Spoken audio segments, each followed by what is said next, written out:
हाँ जी स्टार्ट करते हैं ਆਪਾਂ ਨੈਕਸਟ ਅਗਲਾ ਟੌਪਿਕ। ਤੇ ਦੇਖੋ ਅਸੀਂ ਕੱਲ੍ਹ ਵਾਲੇ ਲੈਕਚਰ ਤੋਂ ਹੀ ਅੱਗੇ ਸਟਾਰਟ ਕਰਾਂਗੇ। ਕੱਲ੍ਹ ਅਸੀਂ ਪਾਰਲੀਮੈਂਟ ਦਾ ਜਿਹੜਾ ਸਾਡਾ ਪਹਿਲਾ ਲੈਕਚਰ ਸੀ ਨਾ ਬੇਸਿਕਲੀ ਉਹਦੇ 'ਚ ਅਸੀਂ ਇਹ ਪੜ੍ਹ ਰਹੇ ਸੀ ਕਿ ਲੋਕ ਸਭਾ ਜਿਹੜੀ ਆ ਉਹ ਕਿਵੇਂ ਚੁਣੀ ਜਾਂਦੀ ਆ।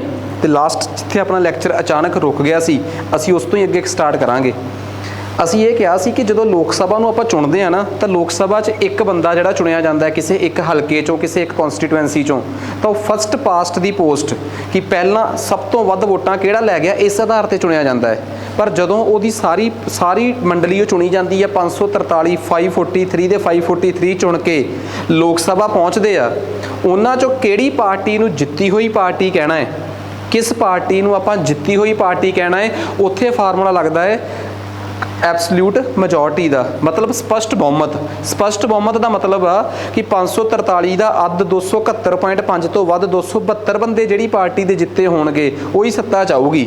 ਜੇ ਇੱਕ ਕੋਲ 200 ਆ, ਇੱਕ ਕੋਲ 250 ਆ ਤੇ ਇੱਕ ਕੋਲ 90 ਆ, ਠੀਕ ਆ ਨਾ, ਜਾਂ ਇੱਕ ਕੋਲ 200 ਹੋ ਗਏ, ਇੱਕ ਕੋਲ 250 ਹੋ ਗਏ, ਤਾਂ ਇਹ ਹੋ ਗਿਆ ਆਪਣੇ ਕੋਲ 450, ਠੀਕ ਆ।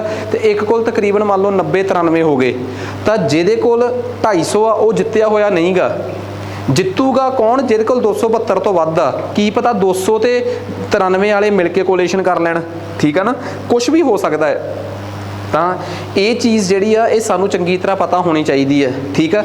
ਤਾਂ ਲੋਕ ਸਭਾ ਦੇ ਵਿੱਚ ਇੱਕ ਗੱਲ ਪਤਾ ਲੱਗ ਗਈ ਕਿ ਲੋਕ ਸਭਾ ਦਾ ਨਾਮ ਹਾਊਸ ਆਫ ਪੀਪਲ ਕਿਉਂ ਆ, ਕਿਉਂਕਿ ਲੋਕਾਂ ਦੁਆਰਾ ਸਿੱਧੇ ਤੌਰ ਤੇ ਚੁਣੇ ਹੋਏ ਨੁਮਾਇੰਦੇ ਲੋਕ ਸਭਾ 'ਚ ਪਹੁੰਚਦੇ ਆ। ਪੂਰੇ ਭਾਰਤ ਨੂੰ 543 ਹਿੱਸਿਆਂ 'ਚ ਵੰਡ ਲਿਆ ਜਾਂਦਾ ਹੈ ਤੇ ਵੰਡੇ ਜਾਣ ਦਾ ਆਧਾਰ ਹੁੰਦੀ ਆ ਪੋਪੂਲੇਸ਼ਨ। ਜਿਸ ਸਟੇਟ ਦੀ ਪੋਪੂਲੇਸ਼ਨ ਜ਼ਿਆਦੀ ਉੱਥੋਂ ਦੀ ਜ਼ਿਆਦੀ ਉੱਥੇ ਜ਼ਿਆਦੇ, ਜਿੱਥੇ ਪੋਪੂਲੇਸ਼ਨ ਘੱਟ ਉੱਥੇ ਘੱਟ, ਠੀਕ ਆ। ਜਿਵੇਂ ਪੰਜਾਬ ਦੀ ਪੋਪੂਲੇਸ਼ਨ ਤੇ ਹਰਿਆਣੇ ਦੀ ਪੋਪੂਲੇਸ਼ਨ 'ਚ ਫਰਕ ਆ, ਇਸੇ ਕਰਕੇ ਪੰਜਾਬ 'ਚ ਲੋਕ ਸਭਾ ਦੀਆਂ 13 ਸੀਟਾਂ ਨੇ ਤੇ ਰਾਜ ਉਹਦੀਆਂ ਹਰਿਆਣੇ 'ਚ ਲੋਕ ਸਭਾ ਦੀਆਂ ਕਿੰਨੀਆਂ ਸੀਟਾਂ ਹੈ? 10। ਸੋ ਫਰਕ ਸਮਝ ਆ ਗਿਆ। ਸਭ ਤੋਂ ਵੱਧ ਲੋਕ ਸਭਾ ਦੀਆਂ ਸੀਟਾਂ ਜਿਹੜੀਆਂ ਨੇ ਉਹ ਯੂਪੀ 'ਚ ਨੇ 80, ਵਜ੍ਹਾ ਯੂਪੀ ਦੀ ਪੋਪੂਲੇਸ਼ਨ। ਸੋ ਪੋਪੂਲੇਸ਼ਨ ਨੂੰ ਕ੍ਰਾਈਟੇਰੀਆ ਮੰਨਿਆ ਗਿਆ। ਇੱਥੋਂ ਤੱਕ ਸਾਰੀ ਗੱਲ ਸਮਝ ਆ ਗਈ। ਹੁਣ ਇਸ ਤੋਂ ਅੱਗੇ ਨਿਕਲਦੀ ਹੈ ਕਹਾਣੀ ਥੋੜ੍ਹੀ ਜੀ। ਮੈਨੂੰ ਇੱਕ ਗੱਲ ਦੱਸੋ, ਮੈਨੂੰ ਕਿਵੇਂ ਪਤਾ ਲੱਗੂਗਾ ਕਿ ਯੂਪੀ ਦੀ ਪੋਪੂਲੇਸ਼ਨ ਜ਼ਿਆਦੀ ਹੈ ਕਿ ਪੰਜਾਬ ਦੀ ਜ਼ਿਆਦੀ ਹੈ ਕਿ ਹਰਿਆਣੇ ਦੀ ਜ਼ਿਆਦੀ ਹੈ? ਪੋਪੂਲੇਸ਼ਨ ਕਿਸ ਸਟੇਟ ਦੀ ਜ਼ਿਆਦੀ ਆ, ਪੋਪੂਲੇਸ਼ਨ ਕਿਸ ਸਟੇਟ ਦੀ ਜ਼ਿਆਦੀ ਆ, ਇਹਦਾ ਪਤਾ ਕਿਵੇਂ ਲੱਗੂਗਾ? ਪੋਪੂਲੇਸ਼ਨ ਕਿਸ ਸਟੇਟ ਦੀ ਜ਼ਿਆਦੀ ਆ ਇਹਦਾ ਪਤਾ ਲੱਗੂਗਾ ਇਸ ਦੇਸ਼ 'ਚ ਹੋਣ ਵਾਲੀ ਜਨਗਣਨਾ ਤੋਂ, ਜਿਹਨੂੰ ਅਸੀਂ ਅੰਗਰੇਜ਼ੀ 'ਚ ਕੀ ਕਹਿੰਦੇ ਆ? ਸੈਂਸਸ। ਸੈਂਸਸ ਤੋਂ ਬਾਅਦ ਭਾਰਤ ਦੇ ਸੰਵਿਧਾਨ ਦੇ ਵਿੱਚ ਇੱਕ ਕਾਨੂੰਨ ਆ, ਭਾਰਤ ਦੇ ਕੌਂਸਟੀਟਿਊਸ਼ਨ ਦੇ ਵਿੱਚ ਇੱਕ ਆਰਟੀਕਲ ਆ, ਇੱਕ ਅਨੁਛੇਦ ਆ, ਅਨੁਛੇਦ 82, ਆਰਟੀਕਲ 82। ਆਰਟੀਕਲ 82 ਕੌਂਸਟੀਟਿਊਸ਼ਨ ਦਾ ਸਾਫ਼ ਦੱਸਦਾ ਹੈ ਕਿ ਜਦੋਂ ਵੀ ਜਿਹੜੇ ਸਾਲ ਵੀ ਸੈਂਸਸ ਹੋਊਗਾ, ਸੈਂਸਸ ਇਸ ਦੇਸ਼ 'ਚ ਜਨਗਣਨਾ ਇਸ ਦੇਸ਼ 'ਚ 10 ਸਾਲਾਂ ਬਾਅਦ ਹੁੰਦੀ ਹੈ, ਕਿ ਜਿਹੜੇ ਸਾਲ ਸੈਂਸਸ ਹੋਊਗਾ ਉਸ ਤੋਂ ਅਗਲੇ ਸਾਲ ਜਾਂ ਉਸੇ ਸਾਲ ਨਾਲ ਦੀ ਨਾਲ ਹੀ ਇੱਕ ਕਮਿਸ਼ਨ ਬਣਾਇਆ ਜਾਊਗਾ, ਡੀਲਿਮਿਟੇਸ਼ਨ ਕਮਿਸ਼ਨ। ਕੀ ਨਾਮ ਹੋਊਗਾ? Delimitation commission. ਉਸ ਦਾ ਮਕਸਦ ਹੋਊਗਾ ਕਿ ਨਵੇਂ ਆਏ ਸੈਂਸਸ ਦੇ ਆਧਾਰ ਤੇ ਹਲਕਿਆਂ ਦੀ ਕੌਂਸਟੀਟੂਐਂਸੀਜ਼ ਦੀ ਨਵੀਂ ਹੱਦਬੰਦੀ ਕੀਤੀ ਜਾਵੇ। ਜਿੱਥੇ ਪੋਪੂਲੇਸ਼ਨ ਵੱਧ ਗਈ ਉੱਥੇ ਹਲਕੇ ਵਧਾ ਦਿਓ, ਜਿੱਥੇ ਪੋਪੂਲੇਸ਼ਨ ਘਟ ਗਈ ਉੱਥੇ ਹਲਕੇ ਕੌਂਸਟੀਟੂਐਂਸੀਜ਼ ਘਟਾ ਦਿਓ।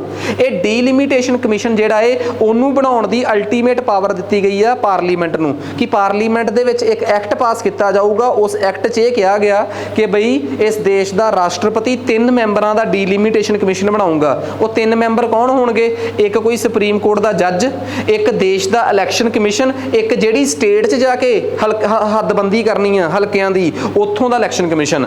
3 ਜਾਣੇ ਮਿਲ ਕੇ ਡੀਲਿਮਿਟੇਸ਼ਨ ਕਮਿਸ਼ਨ 'ਚ ਹੋਣਗੇ। ਜ਼ਰੂਰੀ ਨਹੀਂ ਕਿ ਹਰ ਸੈਂਸਸ ਤੋਂ ਬਾਅਦ ਬਣਾਇਆ ਜਾਵੇ। 51 ਤੋਂ ਬਾਅਦ ਬਣਾਇਆ ਗਿਆ ਸੀਗਾ, ਫਿਰ ਉਸ ਤੋਂ ਬਾਅਦ 60 'ਚ ਬਣਾਇਆ ਗਿਆ ਸੀਗਾ, ਫਿਰ 72 'ਚ ਬਣਾਇਆ ਗਿਆ ਸੀ, ਫਿਰ ਉਸ ਤੋਂ ਬਾਅਦ 2001 'ਚ। ਹਰ ਸੈਂਸਸ ਤੋਂ ਬਾਅਦ ਇਹ ਡੀਲਿਮਿਟੇਸ਼ਨ ਕਮਿਸ਼ਨ ਬਣਾਇਆ ਵੀ ਨਹੀਂ ਗਿਆ। ਡੀਲਿਮਿਟੇਸ਼ਨ ਕਮਿਸ਼ਨ ਨੂੰ ਇਹ ਜ਼ਿੰਮੇਵਾਰੀਆਂ ਦਿੱਤੀਆਂ ਗਈਆਂ ਕਿ ਪੋਪੂਲੇਸ਼ਨ ਦੇ ਆਧਾਰ ਤੇ ਭਾਈ ਹੱਦਬੰਦੀ ਤੂੰ ਕਰਨੀ ਆ। ਹੁਣ ਇਸ ਦੇਸ਼ 'ਚ ਲੋਕ ਸਭਾ ਦੀਆਂ ਸੀਟਾਂ, ਜਿਸ ਦਿਨ ਸਾਡਾ ਦੇਸ਼ ਦਾ ਸੰਵਿਧਾਨ, ਜਿਸ ਦਿਨ ਇਸ ਦੇਸ਼ 'ਚ ਪਹਿਲੀ ਵਾਰ ਲੋਕ ਸਭਾ ਬਣੀ ਸੀ 1952 ਅਪ੍ਰੈਲ 'ਚ, ਅਪ੍ਰੈਲ 1952 'ਚ ਜਦੋਂ ਇਸ ਦੇਸ਼ ਦੀ ਲੋਕ ਸਭਾ ਬਣਦੀ ਹੈ ਨਾ, ਉਸ ਟਾਈਮ ਇਸ ਦੇਸ਼ 'ਚ ਲੋਕ ਸਭਾ ਦੀਆਂ ਸੀਟਾਂ ਦੀ ਗਿਣਤੀ 499 ਸੀਗੀ। 489 ਕਿੰਨੀ ਸੀਗੀ? 489 ਇਸ ਦੇਸ਼ 'ਚ ਲੋਕ ਸਭਾ ਦੀਆਂ ਸੀਟਾਂ ਦੀ ਗਿਣਤੀ ਸੀ। ਉਸ ਤੋਂ ਬਾਅਦ ਭਾਰਤ ਦੇ ਵਿੱਚ ਸਟੇਟਾਂ ਦੀ ਉਥਲ ਪੁਥਲ ਹੋਈ ਆ ਜਾ ਕੇ 1956 'ਚ।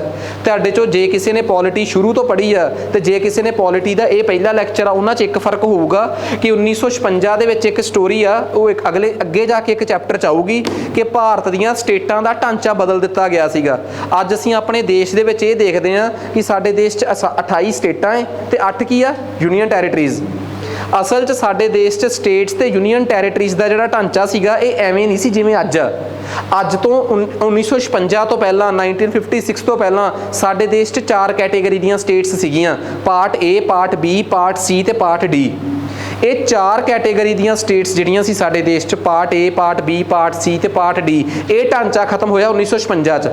ਜਦੋਂ ਇਹ ਢਾਂਚਾ ਖਤਮ ਹੋਇਆ ਇੱਕੋ ਦਮ ਸਾਡੇ ਦੇਸ਼ 'ਚ ਲੋਕ ਸਭਾ ਦੀਆਂ ਸੀਟਾਂ ਦੀ ਡਿਮਾਂਡ ਵੱਧ ਗਈ। ਤੇ ਜੇ ਕੋਈ ਮੈਨੂੰ ਪੁੱਛੇ ਕਿ ਭਾਰਤ 'ਚ ਪਹਿਲੀ ਵਾਰ ਲੋਕ ਸਭਾ ਦੀਆਂ ਸੀਟਾਂ ਕਦੋਂ ਵਧੀਆਂ, 1956 'ਚ ਕਨਸਟੀਟਿਊਸ਼ਨ ਨੂੰ ਅਮੈਂਡ ਕੀਤਾ ਗਿਆ। ਉਸ ਤੋਂ ਪਹਿਲਾਂ ਕਨਸਟੀਟਿਊਸ਼ਨ 6 ਵਾਰ ਅਮੈਂਡ ਹੋ ਚੁੱਕਿਆ ਸੀਗਾ। ਇਸ ਕਰਕੇ ਇੱਕ ਗੱਲ ਪੱਲੇ ਬੰਨ ਲਿਓ ਕਿ ਕਨਸਟੀਟਿਊਸ਼ਨ ਦੇ ਵਿੱਚੋਂ ਕਿੰਨਵੀਂ ਸੰਵਿਧਾਨਕ ਸੋਧ ਹੋਈ ਸੀਗੀ? 7ਵੀਂ ਕਨਸਟੀਟਿਊਸ਼ਨਲ ਅਮੈਂਡਮੈਂਟ ਨਾਲ ਲੋਕ ਸਭਾ ਦੀਆਂ ਸੀਟਾਂ ਦੀ ਗਿਣਤੀ 499 ਤੋਂ ਵੱਧ ਕੇ 525 ਹੋ ਗਈ। ਕਿੰਨੀ ਹੋ ਗਈ? 489 ਤੋਂ ਵੱਧ ਕੇ 525 ਹੋ ਗਈ। ਉਸ ਤੋਂ ਬਾਅਦ ਲੋਕ ਸਭਾ ਦੀਆਂ ਸੀਟਾਂ ਦੀ ਗਿਣਤੀ ਦਾ ਦੂਜੀ ਵਾਰ ਪ੍ਰੈਸ਼ਰ ਵਧਿਆ 1971 'ਚ ਜਾ ਕੇ। ਇੰਦਰਾ ਗਾਂਧੀ ਪ੍ਰਧਾਨ ਮੰਤਰੀ ਸੀ ਤੇ ਲੋਕ ਸਭਾ ਦੀਆਂ ਸੀਟਾਂ ਨੂੰ 31ਵੀਂ ਅਮੈਂਡਮੈਂਟ ਨਾਲ ਕਿਹੜੀ ਨਾਲ? 31st ਕਨਸਟੀਟਿਊਸ਼ਨਲ ਅਮੈਂਡਮੈਂਟ ਨਾਲ ਲੋਕ ਸਭਾ ਦੀਆਂ ਸੀਟਾਂ ਦੀ ਗਿਣਤੀ 525 ਤੋਂ ਵਧਾ ਕੇ 545 ਕਰ ਦਿੱਤੀ ਗਈ। ਤੀਜੀ ਵਾਰ ਲੋਕ ਸਭਾ ਦੀਆਂ ਸੀਟਾਂ ਕਦੋਂ ਵਧੀਆਂ? ਹੁਣ ਗੱਲ ਕਰਦੇ ਹਾਂ 1976 ਦੀ।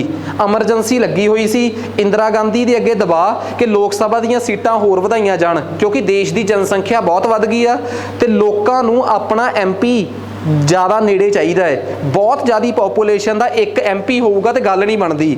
ਪਰ ਇੰਦਰਾ ਗਾਂਧੀ ਵੱਧ MP ਲੈ ਕੇ ਆਉਣ ਦੇ ਫੇਵਰ 'ਚ ਨਹੀਂ ਸੀ। ਇੰਦਰਾ ਗਾਂਧੀ ਨੇ ਕਨਸਟੀਟਿਊਸ਼ਨ 'ਚ ਅਮੈਂਡਮੈਂਟ ਕਰਤੀ 42ਵੀਂ। ਕਿਹੜੀ ਅਮੈਂਡਮੈਂਟ? 42ਵੀਂ ਅਮੈਂਡਮੈਂਟ ਕਰਤੀ ਕਨਸਟੀਟਿਊਸ਼ਨ 'ਚ ਤੇ ਕਹਿਤਾ ਕਿ ਅੱਜ ਤੋਂ ਬਾਅਦ ਅਗਲੇ 25 ਸਾਲਾਂ ਤੱਕ ਕੋਈ ਵੀ ਬੰਦਾ ਸੀਟਾਂ ਨੂੰ ਵਧਾਉਣ ਦੀ ਗੱਲ ਨਹੀਂ ਕਰੂਗਾ। ਲੋਕ ਸਭਾ ਦੀਆਂ ਸੀਟਾਂ 545 ਤੇ ਅਗਲੇ 25 ਸਾਲਾਂ ਵਾਸਤੇ ਫਰੀਜ਼ ਕਰ ਦਿੱਤੀਆਂ ਗਈਆਂ ਤੇ ਇਹ ਫਰੀਜ਼ ਟੁੱਟੀ ਜਾ ਕੇ 2001 'ਚ। ਤੇ ਅਟਲ ਬਿਹਾਰੀ ਅੱਗੇ ਹੁਣ ਇੱਕ ਦਬਾਅ ਸੀਗਾ ਕਿ ਉਹ ਨਵੇਂ ਸੈਂਸਸ ਦੇ ਮੁਤਾਬਕ, ਪੋਪੂਲੇਸ਼ਨ ਦੇ ਮੁਤਾਬਕ ਲੋਕ ਸਭਾ ਦੀਆਂ ਸੀਟਾਂ ਦੀ ਗਿਣਤੀ ਵਧਾਵੇ ਤੇ ਅਟਲ ਬਿਹਾਰੀ ਵਾਜਪਾਈ ਨੇ 2001 'ਚ 84ਵੀਂ ਅਮੈਂਡਮੈਂਟ ਕਰਕੇ ਕਹਿਤਾ ਕਿ ਲੋਕ ਸਭਾ ਦੀਆਂ ਸੀਟਾਂ ਅਗਲੇ 25 ਸਾਲ ਵਾਸਤੇ ਫਰੀਜ਼ ਹੋ ਗਈਆਂ। ਤੇ ਫਿਲਹਾਲ ਲੋਕ ਸਭਾ ਦੀਆਂ ਸੀਟਾਂ ਕਿਹੜੇ ਸਾਲ ਤੱਕ ਲਈ ਫਰੀਜ਼ ਆ? 2026 ਤੱਕ ਵਾਸਤੇ, ਕਿਉਂਕਿ 2001 ਜਮਾ 25 ਕਿੰਨੀਆਂ ਹੋ ਗਈਆਂ? 2026। ਲੋਕ ਸਭਾ ਦੀਆਂ ਸੀਟਾਂ ਦੇ ਵਧਣ ਨਾਲ ਸੰਬੰਧਿਤ 4 ਹੀ ਕਨਸਟੀਟਿਊਸ਼ਨਲ ਅਮੈਂਡਮੈਂਟਸ ਨੇ। 7ਵੀਂ ਨੇ ਵਧਾਈਆਂ, 31ਵੀਂ ਨੇ ਵਧਾਈਆਂ, 42ਵੀਂ ਤੇ 84ਵੀਂ ਨੇ ਉਹਨਾਂ ਨੂੰ ਫਰੀਜ਼ ਕਰਕੇ ਰੱਖਤਾ। ਮੇਰੀ ਗੱਲ ਸਮਝ ਗਏ ਨਾ? ਜੇ ਕੋਈ ਮੈਨੂੰ ਪੁੱਛੇ ਕਿ ਲੋਕ ਸਭਾ ਦੀਆਂ ਸੀਟਾਂ ਦੇ ਵਧਣ ਨਾਲ ਸੰਬੰਧਿਤ ਕਿਹੜੇ-ਕਿਹੜੇ ਕਨਸਟੀਟਿਊਸ਼ਨਲ ਅਮੈਂਡਮੈਂਟਸ ਨੇ, ਸੰਵਿਧਾਨਕ ਸੋਧਾਂ ਤੁਹਾਡੀ ਨਜ਼ਰ 'ਚ ਨੇ, ਤਾਂ ਤੁਸੀਂ ਇਹਨਾਂ ਚਾਰਾਂ ਦਾ ਨਾਮ ਲਓਗੇ ਕਿ 499 ਤੋਂ ਵਧਾ ਕੇ 525 ਕੀਤੀਆਂ 7ਵੀਂ ਨੇ 1956 'ਚ, ਨਹਿਰੂ ਦੇਸ਼ ਦੇ ਪ੍ਰਧਾਨ ਮੰਤਰੀ ਸੀ, ਤੇ 25 ਤੋਂ ਵਧਾ ਕੇ 45 ਕੀਤੀਆਂ 31ਵੀਂ ਨੇ ਤੇ ਇੰਦਰਾ ਗਾਂਧੀ ਦੇਸ਼ ਦੀ ਪ੍ਰਧਾਨ ਮੰਤਰੀ ਸੀ। 42ਵੀਂ ਵੇਲੇ ਇੰਦਰਾ ਗਾਂਧੀ ਪ੍ਰਧਾਨ ਮੰਤਰੀ ਸੀ, 76 ਤੋਂ 25 ਸਾਲ ਲਈ ਫਰੀਜ਼ ਕਰਕੇ 2001 ਤੱਕ ਲਈ ਫਰੀਜ਼ ਕਰਤੀਆਂ ਤੇ 2001 'ਚ ਫਰਦਰ ਅੱਗੇ 25 ਸਾਲ ਵਾਸਤੇ ਫਰੀਜ਼ ਕਰਤੀਆਂ ਅਟਲ ਬਿਹਾਰੀ ਵਾਜਪਾਈ ਨੇ 84ਵੀਂ ਅਮੈਂਡਮੈਂਟ ਨਾਲ। ਆਹ ਦੱਸੋ ਜੀ, ਗੱਲ ਸਮਝ ਆ ਗਈ? ਲੋਕ ਸਭਾ ਦੀਆਂ ਸੀਟਾਂ ਦੀ ਗਿਣਤੀ ਨਹੀਂ ਵੱਧ ਸਕਦੀ 2026 ਤੱਕ ਤੇ 26 ਤੋਂ ਬਾਅਦ ਫਿਰ ਰੌਲਾ ਪਊਗਾ, ਜਿਹਦਾ ਕਿ ਰੌਲਾ ਅੱਜ ਸ਼ੁਰੂ ਹੋ ਚੁੱਕਿਆ ਹੈ ਕਿ 26 'ਚ ਸੀਟਾਂ ਵਧਣ ਦੀ ਗੱਲ ਚੱਲ ਰਹੀ ਆ। ਹੁਣ 26 ਕਿਹੜਾ ਦੂਰ ਆ, 24 ਤੋਂ ਬਾਅਦ 29 ਵਾਲੇ ਇਲੈਕਸ਼ਨ ਉਸੇ ਹਿਸਾਬ ਨਾਲ ਹੀ ਹੋਣਗੇ ਵਧੀਆਂ ਹੋਈਆਂ ਸੀਟਾਂ ਤੇ। ਪਰ ਇਹ ਗੱਲ ਦੱਸੋ, ਇਹ ਗੱਲ ਸਮਝ ਆ ਗਈ? ਪਰ ਕਨਸਟੀਟਿਊਸ਼ਨ 'ਚ ਇੱਕ ਕਲੌਜ਼ ਹੋਰ ਵੀ ਐਡ ਸੀਗਾ ਕਿ ਚਲੋ ਸੀਟਾਂ ਨਾ ਵਧਾਓ, ਪਰ ਤੁਸੀਂ ਇੱਕ ਗੱਲ ਦੱਸੋ, ਜੇ ਪੰਜਾਬ ਦੀ ਆਬਾਦੀ ਅੱਜ ਤੋਂ 40 ਸਾਲ ਪਹਿਲਾਂ ਮਾਝੇ 'ਚ ਜ਼ਿਆਦੀ ਸੀ, ਉਦੋਂ ਮਾਲਵੇ 'ਚ ਲੋਕ ਜਾਂ ਬਠਿੰਡੇ ਵੱਲ ਰੇਤਲੇ ਇਲਾਕੇ ਕਰਕੇ ਲੋਕ ਰਹਿਣਾ ਨਹੀਂ ਸੀ ਚਾਹੁੰਦੇ। ਪਰ ਕੀ ਅੱਜ ਮਾਲਵੇ ਦਾ ਜਾਂ ਬਠਿੰਡੇ ਦਾ ਉਹ ਸਟੇਟਸ ਹੈਗਾ? ਨਹੀਂ। ਅੱਜ ਬਠਿੰਡੇ 'ਚ ਪੋਪੂਲੇਸ਼ਨ ਬਹੁਤ ਵੱਧ ਗਈ ਆ ਤੇ ਬਹੁਤ ਲੋਕ ਸ਼ਾਇਦ ਮਾਈਗ੍ਰੇਟ ਹੋ ਕੇ ਬਠਿੰਡੇ ਵੀ ਚਲੇ ਗਏ ਹੋਣਗੇ। ਜੇ ਪਹਿਲਾਂ ਬਠਿੰਡੇ ਲੋਕ ਹੀ ਨਹੀਂ ਸੀਗੇ ਤਾਂ ਪਹਿਲਾਂ ਬਠਿੰਡਾ ਹਲਕਾ ਕਿੱਡਾ ਵੱਡਾ ਹੋਣਾ ਚਾਹੀਦਾ ਸੀ, ਕਿਉਂਕਿ ਬਹੁਤ ਸਾਰੇ ਲੋਕਾਂ ਨੂੰ ਕਵਰ ਕਰਕੇ ਹੀ ਤਾਂ ਹਲਕਾ ਬਣੂਗਾ। ਪੋਪੂਲੇਸ਼ਨ ਨੂੰ ਆਧਾਰ ਮੰਨਿਆ ਜੇ ਤੁਸੀਂ, ਅੱਜ ਉੱਥੇ ਪੋਪੂਲੇਸ਼ਨ ਬਹੁਤ ਵੱਧ ਗਈ ਆ। ਇਟ ਮੀਨਸ ਉੱਥੇ ਕਿੰਨੇ ਲੋਕਾਂ ਨੇ ਆਪਣੇ ਵੋਟਰ ਕਾਰਡ ਬਣਾ ਲਏ ਹੋਣਗੇ, ਇਹਦਾ ਮਤਲਬ ਉਸ ਹਲਕੇ ਦੀ ਪੋਪੂਲੇਸ਼ਨ ਬਹੁਤ ਵੱਧ ਗਈ ਤੇ ਇਹਦਾ ਅਨਇਕੁਅਲ ਹੋ ਗਿਆ। ਚਲੋ ਠੀਕ ਆ, ਕਹਿੰਦੇ ਤੁਸੀਂ ਲੋਕ ਸਭਾ ਦੇ ਹਲਕੇ ਨਹੀਂ ਵਧਾਉਣੇ, ਇੱਕ ਸਟੇਟ ਦੇ ਵਿੱਚ ਜਿੰਨੇ ਕੁ ਹਲਕੇ ਹੈਗੇ ਆ ਘੱਟੋ ਘੱਟ ਉਹਨਾਂ ਦੀਆਂ ਪੋਪੂਲੇਸ਼ਨ ਦੀ ਐਡਜਸਟਮੈਂਟ ਤਾਂ ਸਹੀ ਕਰ ਦਿਓ। ਤੁਸੀਂ ਹਲਕਿਆਂ ਦੀ ਹੱਦਬੰਦੀ ਤਾਂ ਸਹੀ ਕਰ ਸਕਦੇ ਹੋ। ਇਹ ਕੀ ਹੁੰਦਾ ਭਲਾ ਕਿ ਅੱਛਾ ਇਸ ਹਲਕੇ 'ਚ ਪਿੰਡ ਵੱਧ ਗਏ, 4 ਪਿੰਡ ਉਸ ਹਲਕੇ 'ਚ ਕਰ ਦਿਓ, ਪਿੰਡ ਥੋੜਾ ਸ਼ਿਫਟ ਹੋ ਕੇ ਜਾਣਗੇ, ਹਲਕਾ ਬਦਲ ਜਾਂਦਾ ਹੈ। ਜਿਵੇਂ ਆਪਾਂ ਨੂੰ ਕੋਈ ਕਹਿ ਦੇ ਕਿ ਅੱਛਾ ਜੀ ਫਲਾਣਾ ਪਿੰਡ ਪਹਿਲਾਂ ਸਨੌਰ ਹਲਕੇ 'ਚ ਆਉਂਦਾ ਸੀ, ਹੁਣ ਘਨੌਰ 'ਚ ਹੋ ਗਿਆ, ਵਜ੍ਹਾ ਕਿ ਇੱਥੇ ਪੋਪੂਲੇਸ਼ਨ ਵੱਧ ਗਈ ਆ, ਐਡਜਸਟ ਕਰਕੇ ਉੱਧਰ ਕਰਤਾ। ਹੁਣ ਪੋਪੂਲੇਸ਼ਨ ਤਾਂ ਚਲੋ ਠੀਕ ਆ, ਸੀਟਾਂ ਨਹੀਂ ਵਧਾਉਣੀਆਂ। ਭਾਰਤ 'ਚ ਲੋਕ ਸਭਾ ਦੀਆਂ ਕਿੰਨੀਆਂ ਸੀਟਾਂ ਹੈ? 543 ਫਿਲਹਾਲ 543 ਆ। ਤੁਸੀਂ ਕਹੋਗੇ ਮੈਂ 545 ਦਾ ਰਾਗ ਲਾਪ ਰਿਹਾ, 4 ਅਮੈਂਡਮੈਂਟਸ ਗਣਾਤੀਆਂ, ਫਿਰ 543 ਕਿਉਂ ਕਹਿ ਰਿਹਾ? ਅਸਲ 'ਚ ਲੋਕ ਸਭਾ ਦੇ ਵਿੱਚ ਸਿੱਧੀਆਂ ਲੋਕਾਂ ਦੁਆਰਾ ਚੁਣੇ ਗਏ ਨੁਮਾਇੰਦੇ ਹੀ ਜਾਂਦੇ ਆ 543, ਪਰ 2019 ਤੋਂ ਪਹਿਲਾਂ 2 ਬੰਦੇ ਹੋਰ ਵੀ ਜਾਂਦੇ ਹੁੰਦੇ ਸੀ ਜਿਨ੍ਹਾਂ ਨੂੰ ਰਾਸ਼ਟਰਪਤੀ ਨਾਮਜ਼ਦ ਕਰਦਾ ਸੀ, ਨੋਮੀਨੇਟ ਕਰਦਾ ਸੀ। ਉਹ ਇੱਕ ਪਰਟੀਕੂਲਰ ਬਰਾਦਰੀ ਦੇ ਲੋਕ ਸੀਗੇ। ਉਹ ਲੋਕ ਸੀ ਜਿਨ੍ਹਾਂ ਦੇ ਮਾਂ ਜਾਂ ਪਿਓ ਤੋਂ ਕੋਈ ਇੱਕ ਅੰਗਰੇਜ਼ ਸੀਗਾ, ਜਿਨ੍ਹਾਂ ਨੂੰ ਅਸੀਂ ਐਂਗਲੋ ਇੰਡੀਅਨ ਬਰਾਦਰੀ ਕਹਿੰਦੇ ਸੀ। ਉਹਨਾਂ ਦੀ ਇਸ ਦੇਸ਼ 'ਚ ਪੋਪੂਲੇਸ਼ਨ ਬਹੁਤ ਘੱਟ ਸੀ, ਇਸ ਕਰਕੇ ਅਸੀਂ ਇਹ ਮੰਨ ਕੇ ਚੱਲਦੇ ਸੀ ਕਿ ਇਹਨਾਂ ਵਿਚਾਰਿਆਂ ਕੋਲੋਂ ਵੋਟਾਂ 'ਚ ਆਪਣਾ ਬੰਦਾ ਭੇਜਿਆ ਨਹੀਂ ਜਾਣਾ ਲੋਕ ਸਭਾ 'ਚ, ਕਿਉਂ ਨਾ ਇਹਨਾਂ ਦੇ ਬੰਦਿਆਂ ਨੂੰ ਆਪਾਂ ਨਾਮਜ਼ਦ ਹੀ ਕਰ ਦਿਆ ਕਰੀਏ, ਨੋਮੀਨੇਟ ਹੀ ਕਰ ਦਿਆ ਕਰੀਏ। ਤਾਂ ਤਰਸ ਦੇ ਆਧਾਰ ਤੇ ਇੱਕ ਰਿਜ਼ਰਵੇਸ਼ਨ ਚੱਲਦੀ ਆ ਰਹੀ ਸੀਗੀ। 2 ਐਂਗਲੋ ਇੰਡੀਅਨਸ ਨੂੰ ਪੱਕੇ ਤੌਰ ਤੇ ਰਾਸ਼ਟਰਪਤੀ ਨਾਮਜ਼ਦ ਕਰਦਾ ਸੀਗਾ ਉਹਦੇ 'ਚ, ਲੋਕ ਸਭਾ 'ਚ।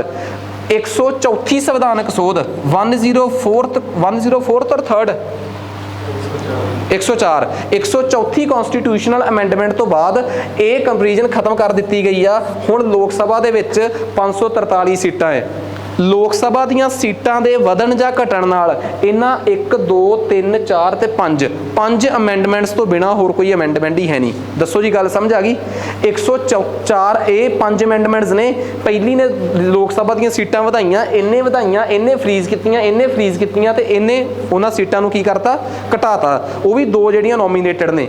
ਜੇ ਕੋਈ ਮੈਨੂੰ ਪੁੱਛੇ ਕਿ ਅੱਜ ਦਾ ਲੋਕ ਸਭਾ ਦਾ ਕੀ ਸਟੇਟਸ ਆ, ਤਾਂ ਮੈਂ ਪਤਾ ਕੀ ਕਹੂੰਗਾ? ਅੱਜ ਲੋਕ ਸਭਾ 'ਚ ਕੋਈ ਵੀ ਬੰਦਾ ਨੋਮੀਨੇਟ ਨਹੀਂ ਹੁੰਦਾ, ਸਾਰੇ ਚੁਣੇ ਜਾਂਦੇ ਆ, ਤੇ ਚੁਣੇ ਵੀ ਪ੍ਰਤੱਖ ਤੌਰ ਤੇ ਜਾਂਦੇ ਆ। ਪੰਜਾਬੀ 'ਚ ਜੇ ਮੈਂ ਕਹਾਂ ਤੇ ਅੰਗਰੇਜ਼ੀ 'ਚ ਕਹਾਂ ਡਾਇਰੈਕਟ ਇਲੈਕਸ਼ਨਸ। ਤੇ ਡਾਇਰੈਕਟ ਇਲੈਕਸ਼ਨਸ ਪਤਾ ਕੀ ਹੁੰਦੇ ਆ? ਜਿੱਥੇ ਤੁਸੀਂ ਸਾਰੇ ਜਾਣੇ ਵੋਟ ਪਾਉਂਦੇ ਹੋਵੋ। ਇਨਡਾਇਰੈਕਟ ਇਲੈਕਸ਼ਨਸ ਪਤਾ ਕੀ ਹੁੰਦੇ ਆ? ਬੰਦੇ ਅਸੀਂ ਵੀ ਚੁਣੇ ਹੁੰਦੇ ਇਨਡਾਇਰੈਕਟ ਵੀ, ਪਰ ਅਸੀਂ ਸਿੱਧੇ ਤੌਰ ਤੇ ਨਹੀਂ ਚੁਣੇ ਹੁੰਦੇ। ਸਾਨੂੰ ਗੁੱਸਾ ਬਹੁਤ ਆਉਂਦਾ ਉਹਨਾਂ ਤੇ ਕਿ ਇਹ ਕਿਵੇਂ ਚੁਣੇ ਗਏ। ਅਸੀਂ ਚੁਣੇ ਤਾਂ ਨਹੀਂ ਸੀਗੇ। ਜਿਵੇਂ ਪੰਜਾਬ 'ਚੋਂ ਰਾਜ ਸਭਾ ਦੇ ਮੈਂਬਰ, ਠੀਕ ਆ ਨਾ, ਅਸੀਂ ਵੀ ਚੁਣੇ ਆ। ਅਸੀਂ ਕਿਵੇਂ ਚੁਣੇ ਆ? ਓਏ ਉਹਨਾਂ ਨੇ ਚੁਣੇ ਆ ਜਿਨ੍ਹਾਂ ਨੂੰ ਅਸੀਂ ਚੁਣ ਕੇ ਹਜੇ 2 ਮਹੀਨੇ 4 ਮਹੀਨੇ ਪਹਿਲਾਂ ਭੇਜਿਆ ਸੀਗਾ। ਅਸੀਂ ਜਿਨ੍ਹਾਂ ਨੂੰ ਚੁਣ ਕੇ ਭੇਜਿਆ ਸੀ ਉਹਨਾਂ ਨੇ ਰਾਜ ਸਭਾ ਦੇ ਮੈਂਬਰ ਚੁਣ ਕੇ ਭੇਜੇ, ਤੇ ਸਾਨੂੰ ਪਸੰਦ ਨਹੀਂ ਆਏ। ਪਸੰਦ ਕਿਉਂ ਨਹੀਂ ਆਏ? ਕਿ ਜੀ ਕੋਈ ਦਿੱਲੀ ਦਾ ਹੈ, ਕੋਈ ਰਾਜਾ ਹੈ, ਕੋਈ ਅਮੀਰ ਆ, ਕੋਈ ਗਰੀਬ ਤਾਂ ਕੋਈ ਹੈ ਹੀ ਨਹੀਂ, ਆਮ ਆਦਮੀ ਤਾਂ ਕੋਈ ਹੈ ਹੀ ਨਹੀਂ। ਚੁਣੇ ਅਸੀਂ ਸੀ, ਪਰ ਸਾਡਾ ਵੱਸ ਨਹੀਂ ਚੱਲਿਆ ਕਿਉਂਕਿ ਅਸੀਂ ਡਾਇਰੈਕਟ ਨਹੀਂ ਸੀ ਨਾ ਚੁਣੇ।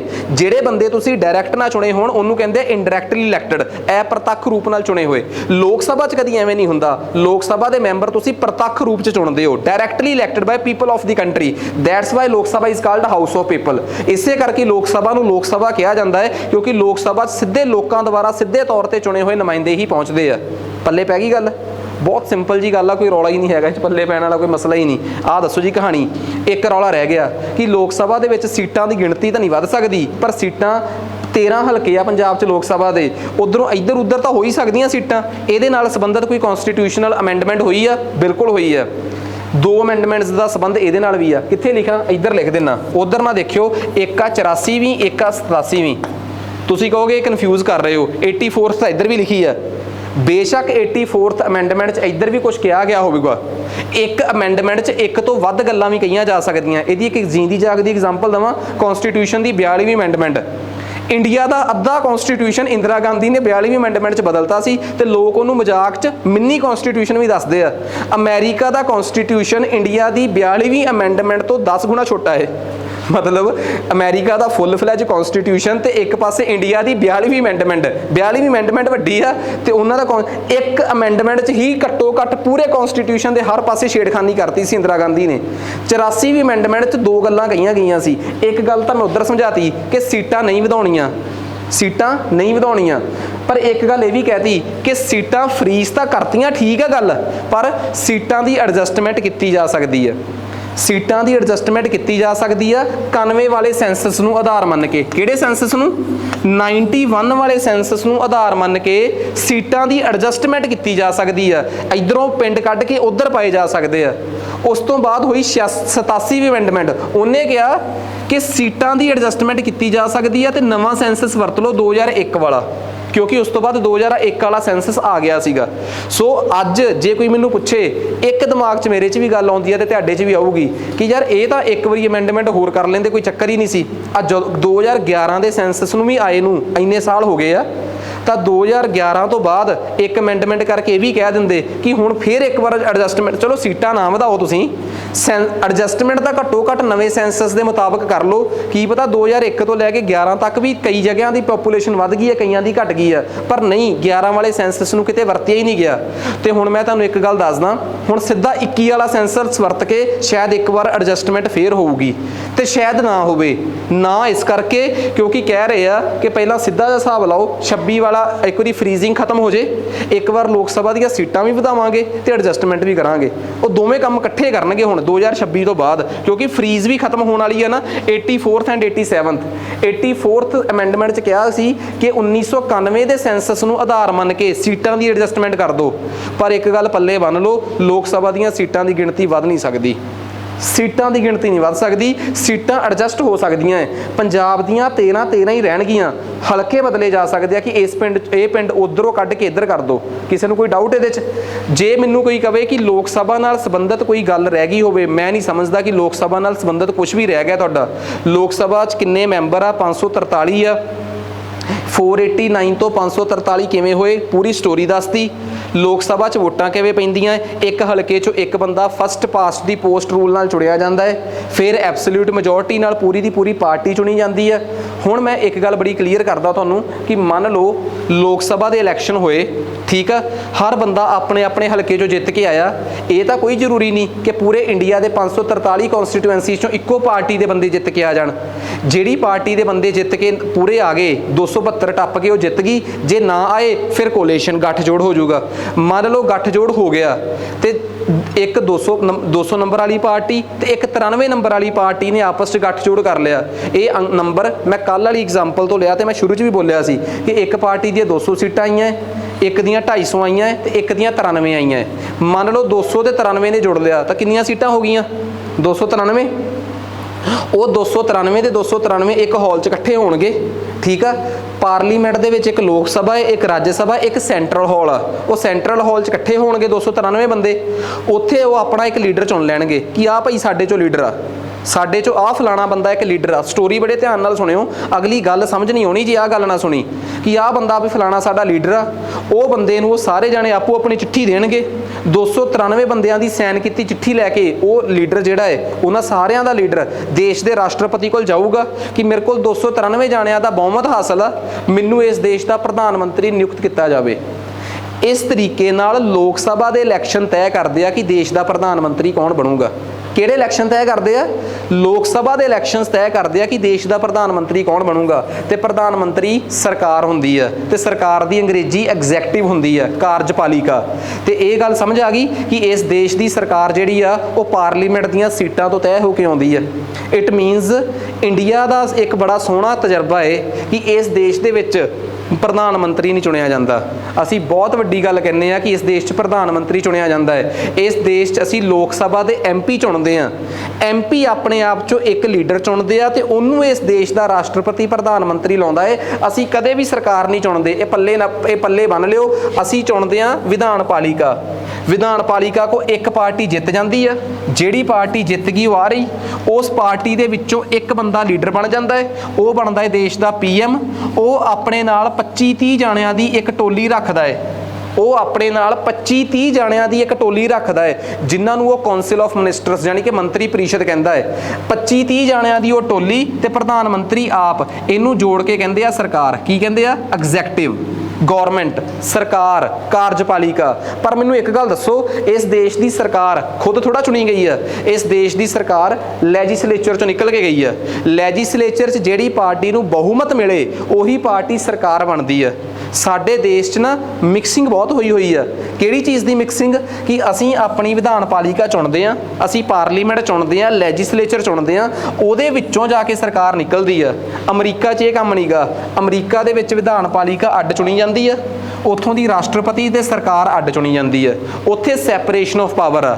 ਇੰਡੀਆ ਦੇ ਵਿੱਚ ਕੀ ਆ? ਤਾਕਤਾਂ ਦਾ ਮਿਸ਼ਰਣ, ਜਿਹਨੂੰ ਇੰਗਲਿਸ਼ 'ਚ ਕਹਿੰਦੇ ਆ fusion of power. Because Indian political system is totally different from American political system. American political system वास्ते ही मैं तुहानूं कहा सी कि मेरे पुराने लैक्चर लाओ जिहड़े मैं पार्लीमेंटरी सिस्टम दे कहना हुन्ना। ऐप दे विच ये लैक्चरस दा फोल्डर बनया है इंडियन पोलिटिकल सिस्टम, तुसीं वो लैक्चर लाओ तो तुहानूं पूरी स्टोरी समझ आऊगी कि इंडियन पोलिटिकल सिस्टम किस चीज़ ते आधारित आ ते अमरीका दा राजनीतिक सिस्टम किस चीज़ ते आधारित आ। पर मैं कहना इत्थों वाली गल समझ आ गई कि इंडिया दे विच सरकार नहीं चुनी जाती, असीं लैजिसलेचर चुनते हैं ते लैजिसलेचर चों जित्ती हुई पार्टी ही सरकार दा काम करदी है। ते एक गल पल्ले बन लिओ जिहड़ी कि बड़ी खास गल दस रहा मैं तुहानूं, इस चीज़ नूं कहंदे आ फ्यूजन ऑफ पावर। किहड़ा की कहंदे आ? फ्यूजन ऑफ पावर, ताकतां दा मिश्रण। सैपरेशन ऑफ पावर इस तो उल्ट चीज़ हुंदी आ कि ताकतां अड्डो अड्ड, सरकार अड्ड, विधानपालिका अड्ड। आ दसो जी गल क्लीयर हो गई? क्लीयर है कंसैप्ट? सो ये गल बड़ी क्लीयर आ कि इस देश च प्रधानमंत्री कदे नहीं चुनिया जाता।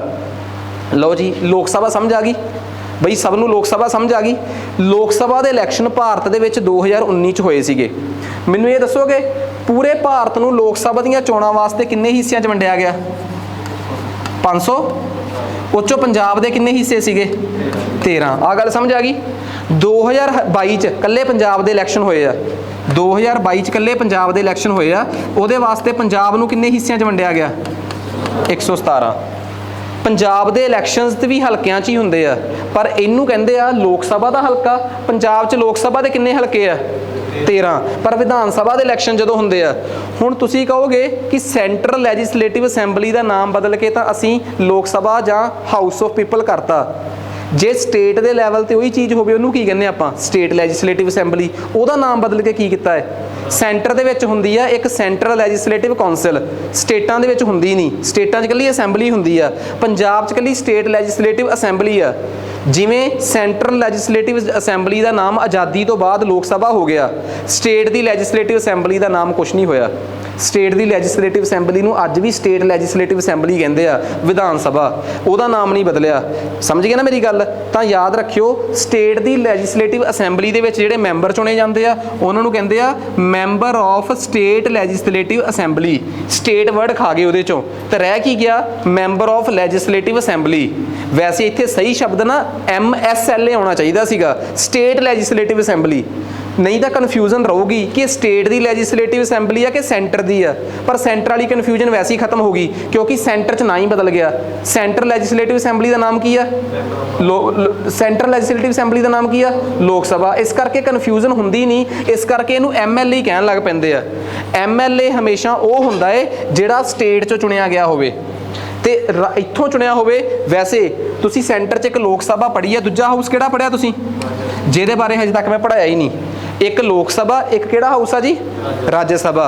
बई एक गल दसो पंजाब च आ इलैक्शन तो होए सी 2019 च ते विधान सभा दे इलैक्शन कदों होए आ? 2022 च। ते विधान सभा दीयां पंजाब च कितनियां सीटां है?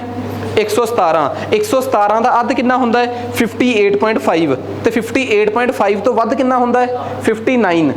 जे किसी ने स्टेट दे विच सरकार चलाउणी आ, जिवें सेंटर च सरकार चलाउणी आ तां लोक सभा दे इलैक्शन जित्तो, स्टेट दी सरकार चलाउणी आ तां विधान सभा दे इलैक्शन जित्तो। 117 चों जिहड़ी पार्टी नूं 59 सीटां आ गईयां उह सरकार बन गई। इस बार जदों चोणां हो रहीआं सी तां सब दे दिमाग 'च इक्को गल सीगी, यही दुविधा 2017 च सीगी पंजाबियां दे मन 'च, ओए अपने बारे ही नहीं इन्हां नूं क्लीयर कि असीं कर की दिंदे आ। 2017 च किसी नूं पुछीए कि सरकार किहदी आ रही आ, यार झाड़ू वाले आउणगे जां कांग्रेस आऊगी, ठीक है भी अकाली दल का औखा लगता। वैसे किसी की सरकार नहीं आती, किसी को 59 सीटां मिलनियां ही नहीं, ठीक है। 40 सीटां अकाली नूं झाड़ू वाले नूं आ जाणगियां, 30-35 कांग्रेस नूं आ जाणगियां, बाकी अकाली दल नूं आ जाणगियां। अकाली दल कित्थे छड्डदा पिछे, तो वो बाद च पता लग्या कि कांग्रेस नूं 80 आ गईयां, झाड़ू वालिਆਂ नूं 20 रह गईयां ते बाकी 16-17 उन्हां नूं। स्पष्ट बहुमत इस देश च सरकार कांग्रेस नूं देता। 2022 आ गया, वक्त बदल गया, तो फिर पूछा गया कि इस बार का स्टेटस की है? कहते इस बार तो जी पक्की हंग जी पार्लीमेंट बनूगी। हंग पार्लीमेंट का मतलब किसी को भी स्पष्ट बहुमत नहीं मिलना, कोई भी पार्टी एब्सोल्यूट मेजोरिटी नहीं लैके जाऊगी, लगता ही नहीं कि किसी को स्पष्ट बहुमत मिलूगा। फिर इलैक्शन का दिन आ गया, एक नूं 90 मिलियां, दूजे 16-17 ते तीजे वैसे ही 3 जाने, ठीक है, तो चौथी किसी पार्टी का कोई स्कोप ही नहीं सीगा। इट मीनस 90 सीटां 117 चों अपने आप च क्लीयर कट मेजोरिटी आ, स्पष्ट बहुमत आ। जिहड़ी पार्टी ने यह स्पष्ट बहुमत हासिल किया पंजाब चों किहड़ी सी? पंजाब दी आम आदमी पार्टी। ਉਹਨਾਂ ਨੇ ਆਪਣਾ ਲੀਡਰ ਬਾਅਦ 'ਚ ਕੀ ਚੁਣਨਾ ਸੀ, ਉਹ ਤਾਂ ਆਪਣਾ ਲੀਡਰ ਪਹਿਲਾਂ ਹੀ ਚੁਣੀ ਬੈਠੇ ਸੀਗੇ ਕਿ ਬਈ ਸਾਡਾ leader Bhagwant Mann.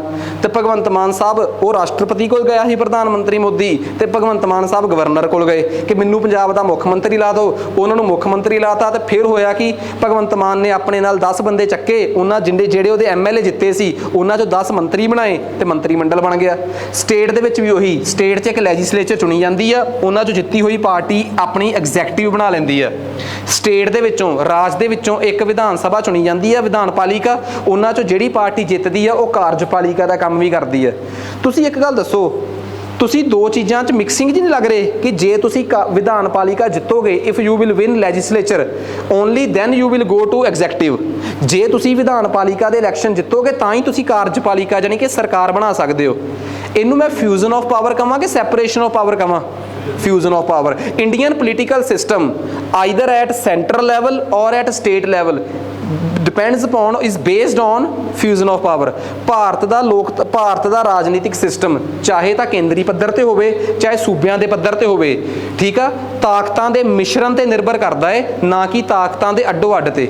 Separation of power ਉਹ ਹੁੰਦੀ ਆ ਜਿੱਥੇ ਲੈਜਿਸਲੇਚਰ ਦੀਆਂ ਵੋਟਾਂ ਅੱਡ ਪੈਣ ਤੇ ਜਿੱਥੇ ਸਰਕਾਰ ਦੀਆਂ ਵੋਟਾਂ ਅੱਡ ਪੈਣ। ਅਮਰੀਕਾ ਇਹਦੀ ਜਿੰਦੀ ਜਾਗਦੀ ਐਗਜ਼ਾਮਪਲ ਆ। ਅਮਰੀਕਾ 'ਚ ਜਿਹੜੀ ਸਰਕਾਰ ਬਣਦੀ ਆ ਉਹਦੀਆਂ ਵੋਟਾਂ ਅੱਡ ਪੈਂਦੀਆਂ ਤੇ ਅਮਰੀਕਾ 'ਚ ਜਿਹੜੀ ਕਾਨੂੰਨ ਬਣਾਉਂਦੇ ਆ ਉਹਨਾਂ ਦੀਆਂ ਵੋਟਾਂ ਅੱਡ ਪੈਂਦੀਆਂ, ਲੈਜਿਸਲੇਚਰਸ ਦੀਆਂ ਅੱਡ ਪੈਂਦੀਆਂ। ਆਹ ਦੱਸੋ ਜੀ, ਕਹਾਣੀ ਕਲੀਅਰ ਹੋ ਗਈ ਸਭ ਨੂੰ? ਹੁਣ ਗੱਲ ਕਰਦੇ ਆ, ਮੈਂ ਸਟੇਟ ਨੂੰ ਜ਼ਿਆਦਾ ਡੀਪਲੀ ਪਤਾ ਕਿਉਂ ਨਹੀਂ ਜਾ ਰਿਹਾ, ਬਿਕੋਜ਼ ਸਟੇਟ ਮੇਰਾ ਟੌਪਿਕ ਵੀ ਹੈ ਨਹੀਂ ਅੱਜ। ਜੇ ਤੁਹਾਨੂੰ ਪਤਾ ਹੋਵੇ ਆਪਣਾ ਇੰਟਰਸਟ ਸਟੇਟ ਦੇ ਵਿੱਚ ਤਾਂ ਬਿਲਕੁਲ ਵੀ ਹੈ ਨਹੀਂ, ਬਿਕੋਜ਼ ਅਸੀਂ ਸਟੇਟ ਨਹੀਂ ਪੜ੍ਹਨਾ। ਸਟੇਟ ਆਪਾਂ ਫੇਰ ਪੜ੍ਹਾਂਗੇ ਜਦੋਂ ਆਪਾਂ ਸਟੇਟ ਵਾਲਾ ਕਨਸੈਪਟ ਦੇਖਾਂਗੇ। ਅੱਜ ਸਾਡਾ ਮਕਸਦ ਸਿਰਫ ਪਤਾ ਕੀ ਆ, ਲੋਕ ਸਭਾ ਤੇ ਰਾਜ ਸਭਾ। ਹੁਣ ਰੌਲਾ ਰਹਿ ਗਿਆ ਕਿ ਸੈਂਟਰ 'ਚ ਦੋ ਹਾਊਸ ਹੁੰਦੇ ਆ, ਇੱਕ ਦਾ ਨਾਮ ਲੋਕ ਸਭਾ ਤੇ ਇੱਕ ਦਾ ਨਾਮ ਕੀ ਆ, ਰਾਜ ਸਭਾ। ਲੋਕ ਸਭਾ ਬਾਰੇ ਮੈਂ ਜਿੰਨੀ ਡਿਟੇਲ ਦੇ ਸਕਦਾ ਸੀਗਾ ਮੈਂ ਉਨੀ ਡਿਟੇਲ ਦੇਤੀ ਤੁਹਾਨੂੰ। ਹੁਣ ਮੇਰਾ ਵੀ ਮਸਲਾ ਸਿਰਫ ਇੱਥੇ ਰੁਕ ਗਿਆ ਆ ਕੇ ਕਿ ਮੈਂ ਰਾਜ ਸਭਾ ਬਾਰੇ ਕੀ ਦੱਸ ਸਕਦਾ ਤੁਹਾਨੂੰ। ਪਹਿਲੀ ਗੱਲ, ਰਾਜ ਸਭਾ ਦੇ ਇਲੈਕਸ਼ਨਸ ਡਾਇਰੈਕਟ ਨਹੀਂ ਹੁੰਦੇ। ਰਾਜ ਸਭਾ ਦੇ ਇਲੈਕਸ਼ਨਸ ਇਨਡਾਇਰੈਕਟ ਇਲੈਕਸ਼ਨ ਹੁੰਦੇ ਆ, ਅਪ੍ਰਤੱਖ ਚੋਣਾਂ ਹੁੰਦੀਆਂ। ਰਾਜ ਸਭਾ ਦੇ ਇਲੈਕਸ਼ਨਸ 'ਚ ਜਿਹੜੀਆਂ ਵੋਟ ਪੈਂਦੀ ਆ ਸੀਕ੍ਰੇਟ ਬੈਲਟ ਹੁੰਦੀ ਆ, ਪਰ ਤੁਸੀਂ ਆਪਣੇ ਇੱਕ ਪਾਰਟੀ ਦੇ ਇੱਕ ਬੰਦੇ ਨੂੰ ਵੋਟ ਦਿਖਾਉਣੀ ਹੁੰਦੀ ਆ। ਇਹ ਮੇਰਾ ਮਸਲਾ ਨਹੀਂ ਹੈਗਾ, ਆਪਾਂ ਇੰਨੀ ਡੀਪ 'ਚ ਜਾਣਾ ਨਹੀਂ, ਪਰ ਆਪਾਂ ਮੇਨ ਮਸਲੇ ਤੇ ਰਹਿੰਦੇ ਆ। ਆ ਜਾਓ, ਪੰਜਾਬ ਦੇ ਪੂਰੇ ਭਾਰਤ 'ਚ ਰਾਜ ਸਭਾ ਦੀਆਂ 245 ਸੀਟਾਂ ਨੇ। ਕਿੰਨੀਆਂ? 245। ਰਾਜ ਸਭਾ ਨੂੰ ਹਮੇਸ਼ਾ ਕਾਉਂਸਲ ਆਫ ਸਟੇਟਸ ਕਿਉਂ ਕਿਹਾ ਜਾਂਦਾ ਹੈ? ਰਾਜ ਸਭਾ ਨੂੰ ਕਿਹਾ ਜਾਂਦਾ ਹੈ ਕਾਉਂਸਲ ਆਫ ਸਟੇਟਸ। ਇੱਥੇ ਸਟੇਟਾਂ ਦੀ ਬਹੁਤ ਚੱਲਦੀ ਹੈ। ਵਜ੍ਹਾ ਮੈਨੂੰ ਇੱਕ ਗੱਲ ਦੱਸੋਗੇ? ਤੁਹਾਨੂੰ ਪਤਾ ਆਮ ਆਦਮੀ ਪਾਰਟੀ ਨੇ ਰਾਜ ਸਭਾ 'ਚ ਧੂਣਾ ਪੱਟੀਆਂ ਹੋਈਆਂ। ਆਮ ਆਦਮੀ ਪਾਰਟੀ ਰਾਜ ਸਭਾ 'ਚ ਕਾਫੀ ਚੜ੍ਹਾਈ 'ਚ ਆ। ਕੋਈ ਦੱਸ ਸਕਦਾ ਕਿ ਆਮ ਆਦਮੀ ਪਾਰਟੀ ਰਾਜ ਸਭਾ 'ਚ ਇੰਨੀ ਡੋਮੀਨੇਟ ਕਿਉਂ ਕਰ ਗਈ? ਰਾਜ ਸਭਾ ਦੇ ਵਿੱਚ ਆਮ ਆਦਮੀ ਪਾਰਟੀ ਦੇ, ਤੁਸੀਂ ਯਕੀਨ ਨਹੀਂ ਮੰਨੋਗੇ, 10 MP ਆ। ਕਿੰਨੇ MP ਆ? 10 member of parliament Aam Aadmi party ਦੇ ਰਾਜ ਸਭਾ 'ਚ ਆ। ਤੇ ਲੋਕ ਸਭਾ 'ਚ ਆਮ ਆਦਮੀ ਪਾਰਟੀ ਦੇ ਕਿੰਨੇ MP ਆ? ਇੱਕ ਸੀਗਾ, ਉਹ ਵੀ ਉੱਥੋਂ ਛੱਡ ਕੇ ਪੰਜਾਬ ਦਾ ਮੁੱਖ ਮੰਤਰੀ ਬਣ ਗਿਆ। ਸੰਗਰੂਰ ਤੋਂ ਜਿੱਤਿਆ ਸੀ ਕਨਸਟੀਟੂਐਂਸੀ ਤੋਂ ਭਗਵੰਤ ਸਿੰਘ ਮਾਨ, ਉਹ ਵੀ ਆਪਣਾ ਹਲਕਾ ਛੱਡ ਗਿਆ। ਇਸ ਟਾਈਮ ਆਮ ਆਦਮੀ ਪਾਰਟੀ ਦਾ ਲੋਕ ਸਭਾ 'ਚ ਇੱਕ ਵੀ MP ਨਹੀਂਗਾ, ਪਰ ਰਾਜ ਸਭਾ 'ਚ ਕਿੰਨੇ MP ਆ? 10। ਉਹਦੀ ਵਜ੍ਹਾ ਪਤਾ ਕੀ ਆ? ਲੋਕਾਂ ਨੇ ਸਿੱਧੇ ਤੌਰ ਤੇ ਵੋਟਾਂ 'ਚ ਆਮ ਆਦਮੀ ਪਾਰਟੀ ਨੂੰ 2019 'ਚ ਰਿਜੈਕਟ ਕਰਤਾ। ਲੋਕਾਂ ਨੇ ਇਹਨਾਂ ਨੂੰ ਪਸੰਦ ਨਹੀਂ ਕੀਤਾ ਤੇ ਲੋਕ ਸਭਾ 'ਚ ਇਹਨਾਂ ਦਾ ਇੱਕੋ MP ਗਿਆ। ਪੂਰੇ ਦੇਸ਼ ਦੀ ਮੈਂ ਗੱਲ ਕਰਾਂ, ਪਰ ਰਾਜ ਸਭਾ ਦੇ ਵਿੱਚ ਗੇਮ ਘੁੰਮ ਗਈ। ਰਾਜ ਸਭਾ ਦੇ ਵਿੱਚ MP ਜਿਹੜੇ ਆ, ਹੁਣ ਤੁਸੀਂ ਕਹੋਗੇ ਕਿ ਲੋਕ ਸਭਾ ਵਾਲੇ ਵੀ MP ਆ, ਰਾਜ ਸਭਾ ਵਾਲੇ ਵੀ MP ਆ, ਇਹ ਕੀ ਕਹਾਣੀ ਆ? ਰਾਜ ਸਭਾ ਇਜ਼ ਪਾਰਟ ਆਫ ਪਾਰਲੀਮੈਂਟ, ਮੰਨਦੇ ਹੋ? ਲੋਕ Sabha is part of parliament ਤੇ ਪਾਰਲੀਮੈਂਟ ਦੇ ਮੈਂਬਰਾਂ ਨੂੰ ਕਿਹਾ ਜਾਂਦਾ ਹੈ ਮੈਂਬਰ ਆਫ ਪਾਰਲੀਮੈਂਟ, ਜਾਨੀ ਕਿ MP। ਵੈਸੇ ਸਹੀ ਤਾਂ ਪਤਾ ਕੀ ਸੀ, ਜੇ ਮੇਰੀ ਸਲਾਹ ਲੈਂਦੇ ਤਾਂ ਮੈਂ ਕਹਿੰਦਾ MLS MRS, ਮੈਂਬਰ ਆਫ ਲੋਕ ਸਭਾ, ਮੈਂਬਰ ਆਫ ਰਾਜ ਸਭਾ, ਫਿਰ ਤਾਂ ਕਹਿੰਦੇ ਹੀ ਰਹਿੰਦੇ। ਇਸ ਕਰਕੇ MP ਠੀਕ ਆ, ਜੋ ਬਾਕੀ ਕਹਿੰਦੇ ਉਹੀ ਆਪਾਂ ਕਵਾਂਗੇ। ਪੰਜਾਬ 'ਚੋਂ ਕਿੰਨੇ MP ਲੋਕ ਸਭਾ ਨਾਲ ਸੰਬੰਧਿਤ ਨੇ? 13 ਦੇ 13 ਡਾਇਰੈਕਟ ਚੁਣੇ ਜਾਂਦੇ ਆ। ਉਹਨਾਂ 13 ਤੋਂ ਇਸ ਟਾਈਮ ਸਾਰੀਆਂ ਪਾਰਟੀਆਂ 'ਚੋਂ ਕੁਝ ਮਿਕਸ ਜੇ ਨੇ, ਠੀਕ ਆ। ਰਾਜ ਸਭਾ 'ਚ ਪੰਜਾਬ ਦੇ ਕਿੰਨੇ MP ਆ? ਸਿਰਫ 7। ਕਿੰਨੇ ਆ ਜੀ? 7। ਰਾਜ ਸਭਾ 'ਚ ਪੰਜਾਬ ਦੇ ਕਿੰਨੇ ਹਲਕੇ ਆ? ਕੋਈ ਹਲਕਾ ਨਹੀਂ। ਰਾਜ ਸਭਾ 'ਚ ਕਦੀ ਵੀ ਕਨਸਟੀਟੂਐਂਸੀਜ਼ ਨਹੀਂ ਹੁੰਦੀਆਂ, ਇਹ ਪੱਲੇ ਬੰਨ ਲਿਓ। ਰਾਜ ਸਭਾ ਦਾ ਕੋਈ ਹਲਕਾ ਨਹੀਂ ਹੁੰਦਾ, ਹਲਕੇ ਹੁੰਦੇ ਆ ਲੋਕ ਸਭਾ ਦੇ, ਕਿਉਂਕਿ ਉਸ ਹਲਕੇ 'ਚੋਂ ਬੰਦਾ ਵੋਟਾਂ ਮੰਗ ਕੇ ਆਉਂਦਾ ਹੈ। ਰਾਜ ਸਭਾ ਵਾਲੇ ਵੋਟਾਂ ਮੰਗਣ ਜਾਂਦੇ ਹੀ ਨਹੀਂ, ਇਸ ਕਰਕੇ ਰਾਜ ਸਭਾ ਦੇ ਕਨਸਟੀਟੂਐਂਸੀਜ਼ ਹੁੰਦੀਆਂ ਹੀ ਨਹੀਂ। ਪੰਜਾਬ 'ਚੋਂ 7 ਬੰਦੇ ਰਾਜ ਸਭਾ 'ਚ ਚੁਣੇ ਜਾਂਦੇ ਆ ਤੇ ਯਾਦ ਰੱਖਿਓ ਪੂਰੇ ਭਾਰਤ 'ਚੋਂ ਚੁਣੇ ਜਾਂਦੇ ਆ 233। ਕਿੰਨੇ? 233 ਤੇ 12 ਇਸ ਦੇਸ਼ ਦਾ ਰਾਸ਼ਟਰਪਤੀ ਨੋਮੀਨੇਟ ਕਰਦਾ ਹੈ, ਯਾਨੀ ਕਿ ਨਾਮਜ਼ਦ ਕਰਦਾ ਹੈ, ਤੇ ਕੁੱਲ 245 ਆ। ਕਿੰਨੇ ਆ ਜੀ? 233 ਜਮਾ 12 ਤੇ ਕੁੱਲ ਕਿੰਨੇ ਹੋ ਗਏ? 245। ਬਸ ਇੱਕ ਕਹਾਣੀ ਤੇ ਆਓ ਬੜੀ ਖਾਸ, ਜਿਹੜੇ 7 ਬੰਦੇ ਰਾਜ ਸਭਾ ਦੇ ਪੰਜਾਬ 'ਚ ਚੁਣੇ ਜਾਂਦੇ ਆ, ਜਿਹੜੇ 7 ਬੰਦੇ ਰਾਜ ਸਭਾ ਦੇ ਪੰਜਾਬ 'ਚ ਚੁਣੇ ਜਾਂਦੇ ਆ, ਉਹਨਾਂ 7 ਬੰਦਿਆਂ ਦੀ ਕਹਾਣੀ ਮੈਂ ਕਲੀਅਰ ਕਰਦਾ ਤੁਹਾਨੂੰ। ਪੰਜਾਬ ਦੇ ਵਿੱਚ ਆਮ ਬੰਦੇ ਰਾਜ ਸਭਾ ਦੇ ਮੈਂਬਰਾਂ ਨੂੰ ਵੋਟਾਂ ਨਹੀਂ ਪਾਉਂਦੇ। ਪੰਜਾਬ ਦੇ ਵਿੱਚ ਰਾਜ ਸਭਾ ਦੇ ਮੈਂਬਰਾਂ ਨੂੰ ਵੋਟਾਂ ਪਾਉਂਦੇ ਆ ਪੰਜਾਬ ਦੇ MLA। ਕੌਣ ਵੋਟਾਂ ਪਾਉਂਦੇ ਆ? ਪੰਜਾਬ ਦੇ MLAs। ਇਸ ਕਰਕੇ ਕਿਸੇ ਵੀ ਸਟੇਟ ਦੇ MLAs ਵੋਟਾਂ ਪਾ ਕੇ ਬੰਦੇ ਚੁਣ ਕੇ ਭੇਜਦੇ ਆ। ਪੰਜਾਬ 'ਚ 117 MLAs ਆ। ਕਿੰਨੇ ਆ? 117 ਜਿਹੜੇ ਸਟੇਟਾਂ ਦੇ MLAs ਆ। ਕਿਸੇ ਨੇ ਮੈਨੂੰ ਪੁੱਛਿਆ ਸੀ 117 ਚੋਂ 7 ਤਾਂ ਉੱਥੇ ਚਲੇ ਗਏ, ਇੱਥੇ 110 ਰਹਿ ਗਏ। ਉਹ ਆਪਣੇ 'ਚੋਂ ਬੰਦੇ ਨਹੀਂ ਭੇਜਦੇ, ਉਹ ਪੰਜਾਬ ਦੇ ਉਹਨਾਂ 7 ਬੰਦਿਆਂ ਨੂੰ ਰਾਜ ਸਭਾ ਭੇਜਦੇ ਆ ਜਿਨ੍ਹਾਂ ਨੂੰ ਪੰਜਾਬ ਦੀ ਬਾਹਲੀ ਚਿੰਤਾ ਹੁੰਦੀ ਆ, ਜਿਹੜੇ ਪੰਜਾਬ ਨੂੰ ਦਿਲ ਤੇ ਲਾਈ ਬੈਠੇ ਹੁੰਦੇ ਆ, ਜਿਵੇਂ ਰਾਘਵ ਚੱਡਾ ਜੀ, ਠੀਕ ਆ। ਇਹ ਕੋਈ ਲਵਲੀ ਯੂਨੀਵਰਸਿਟੀ ਦੇ ਕੋਈ ਉਹਨੇ ਮਾਲਕ ਨੇ, ਉਹ ਨੇ ਲਾਇਆ ਹੋਣਾ ਜੀ ਉਹਨਾਂ ਨੇ ਦਿਲ ਤੇ ਪੰਜਾਬ ਨੂੰ, ਕਿ ਵੀ ਪੰਜਾਬ ਦੇ ਸਾਰੇ ਸਰੋਕਾਰ ਮਸਲੇ ਅਸੀਂ ਹੱਲ ਕਰਾਂਗੇ, ਠੀਕ ਆ।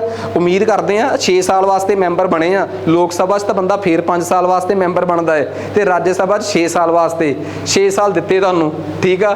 ਜਦੋਂ ਸਾਨੂੰ 60-70 ਸਾਲ ਦੂਜਿਆਂ ਨੇ ਲੁੱਟ ਲਿਆ, 6 ਸਾਲ ਦਾ ਅਸੀਂ ਤੁਹਾਨੂੰ ਐਡਾ ਤਗੜਾ ਮੌਕਾ ਦਿੱਤਾ ਕਿ ਤੁਸੀਂ ਲੋਕ ਸਭਾ 'ਚ ਵੀ ਪੰਜਾਬ 'ਚ ਜੇ 2024 ਦੀਆਂ ਵੋਟਾਂ ਆਈਆਂ, ਮੈਂ ਤੇ ਲੋਕਾਂ ਨੂੰ ਇਹ ਅਪੀਲ ਕਰੂੰਗਾ ਕਿ ਇੱਕ ਵਾਰ 13 ਦੀਆਂ 13 ਸੀਟਾਂ ਇਹਨਾਂ ਨੂੰ ਜਿਤਾ ਦਿਓ ਪੰਜਾਬ ਦੀਆਂ ਲੋਕ ਸਭਾ ਦੀਆਂ, ਤਾਂ ਕਿ ਕੱਲ੍ਹ ਨੂੰ ਇਹ ਨਾ ਕਹਿ ਸਕਣ ਕਿ ਅਸੀਂ ਇਸ ਕਰਕੇ ਪੰਜਾਬ 'ਚ ਕੰਮ ਨਹੀਂ ਕਰ ਸਕੇ ਕਿਉਂਕਿ ਅਸੀਂ ਲੋਕ ਸਭਾ 'ਚ ਨਹੀਂ ਸੀਗੇ। ਰਾਜ ਸਭਾ 'ਚ ਵੀ ਸਾਰੇ ਬੰਦੇ ਅਸੀਂ ਇਹਨਾਂ ਦੇ ਭਜਵਾਤੇ ਆ। ਕਿਉਂ?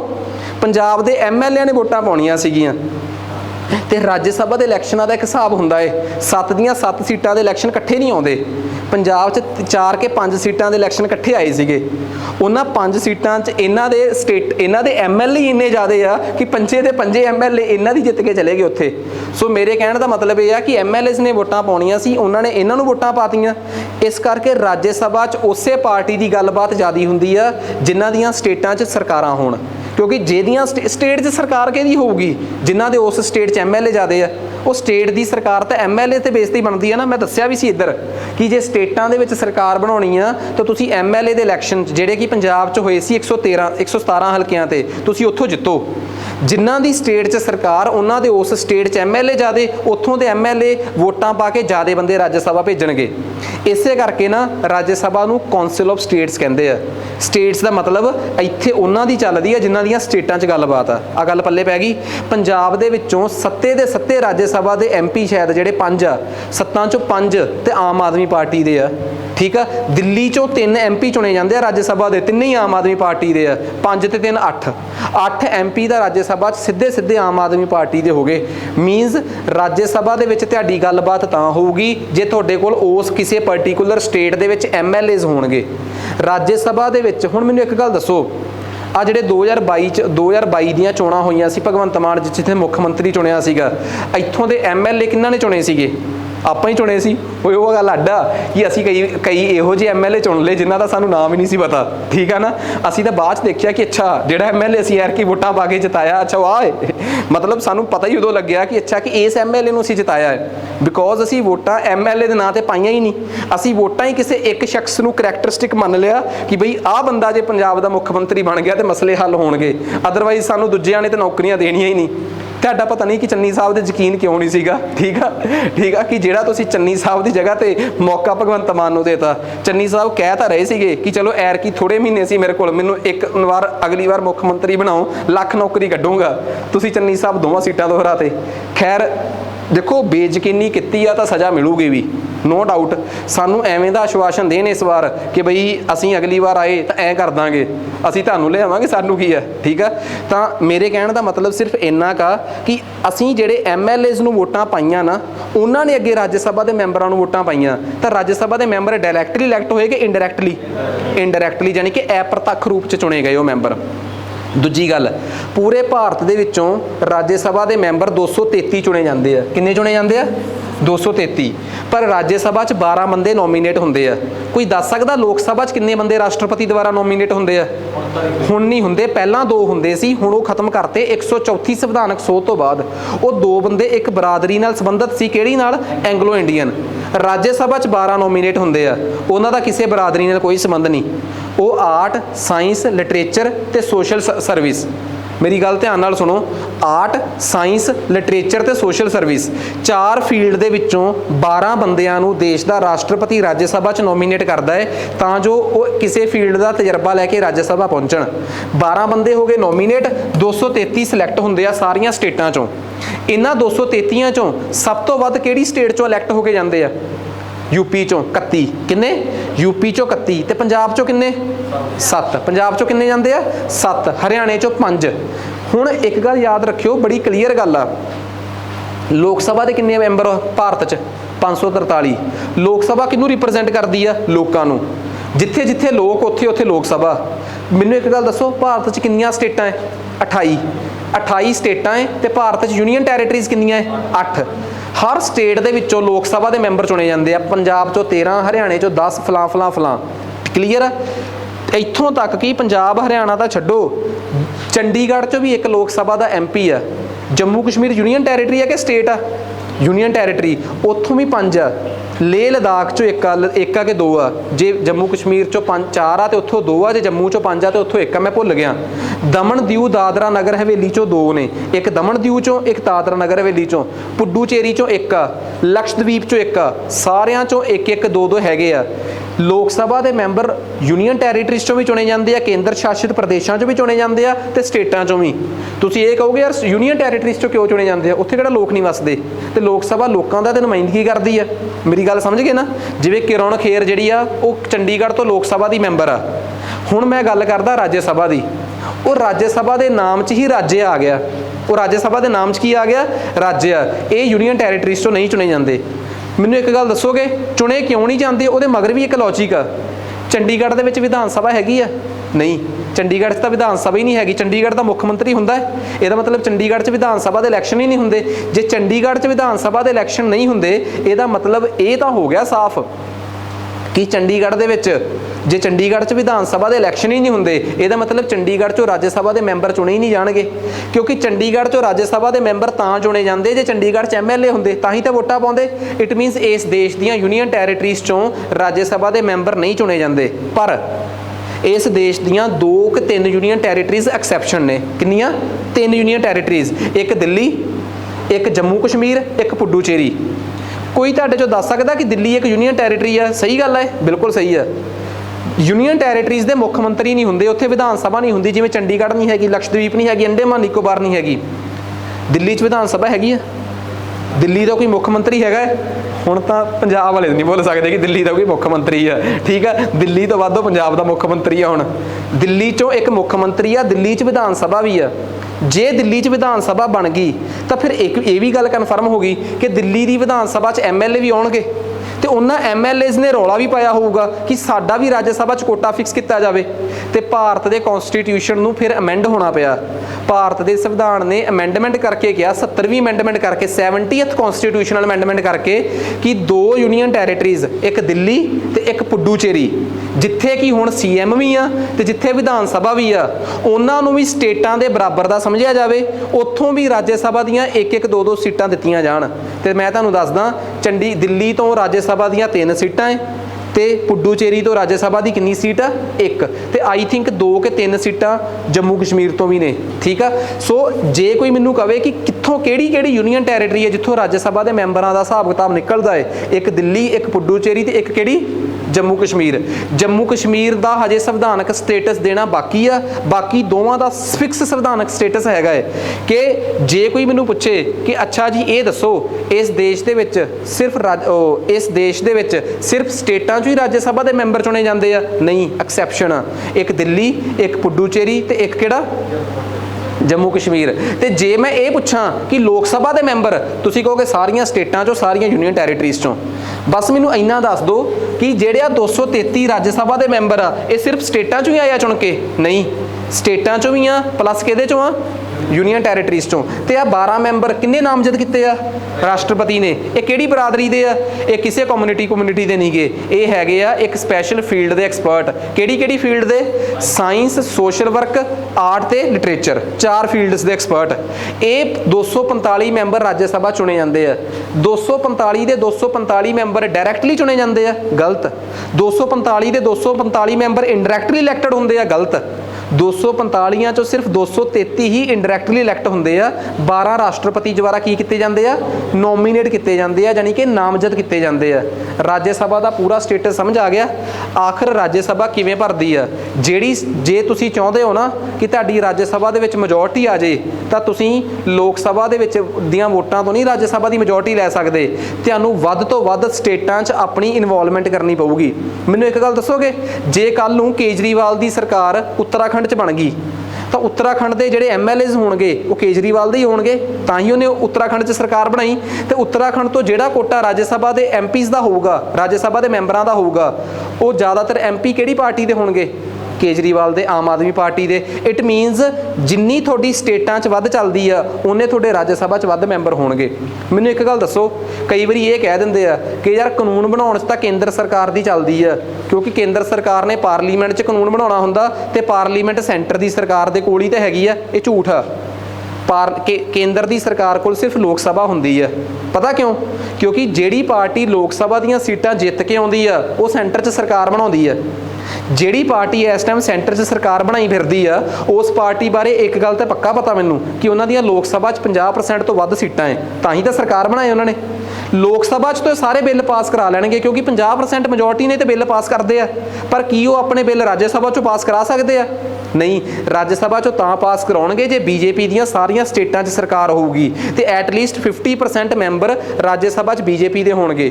ਬਿੱਲ ਇਕੱਲੀ ਲੋਕ ਸਭਾ 'ਚੋਂ ਪਾਸ ਥੋੜਾ ਹੁੰਦਾ ਹੈ, ਬਿੱਲ ਲੋਕ ਸਭਾ ਦੇ ਨਾਲ ਨਾਲ ਰਾਜ ਸਭਾ 'ਚੋਂ ਵੀ ਪਾਸ ਹੋਣਾ ਪੈਂਦਾ ਹੈ। ਤੇ ਲੋਕ ਸਭਾ ਤੇ ਰਾਜ ਸਭਾ ਦੀਆਂ ਪਾਵਰਾਂ ਬਿੱਲ ਪਾਸ ਕਰਨ ਨੂੰ ਲੈ ਕੇ ਤਕਰੀਬਨ 19-21 ਨੇ।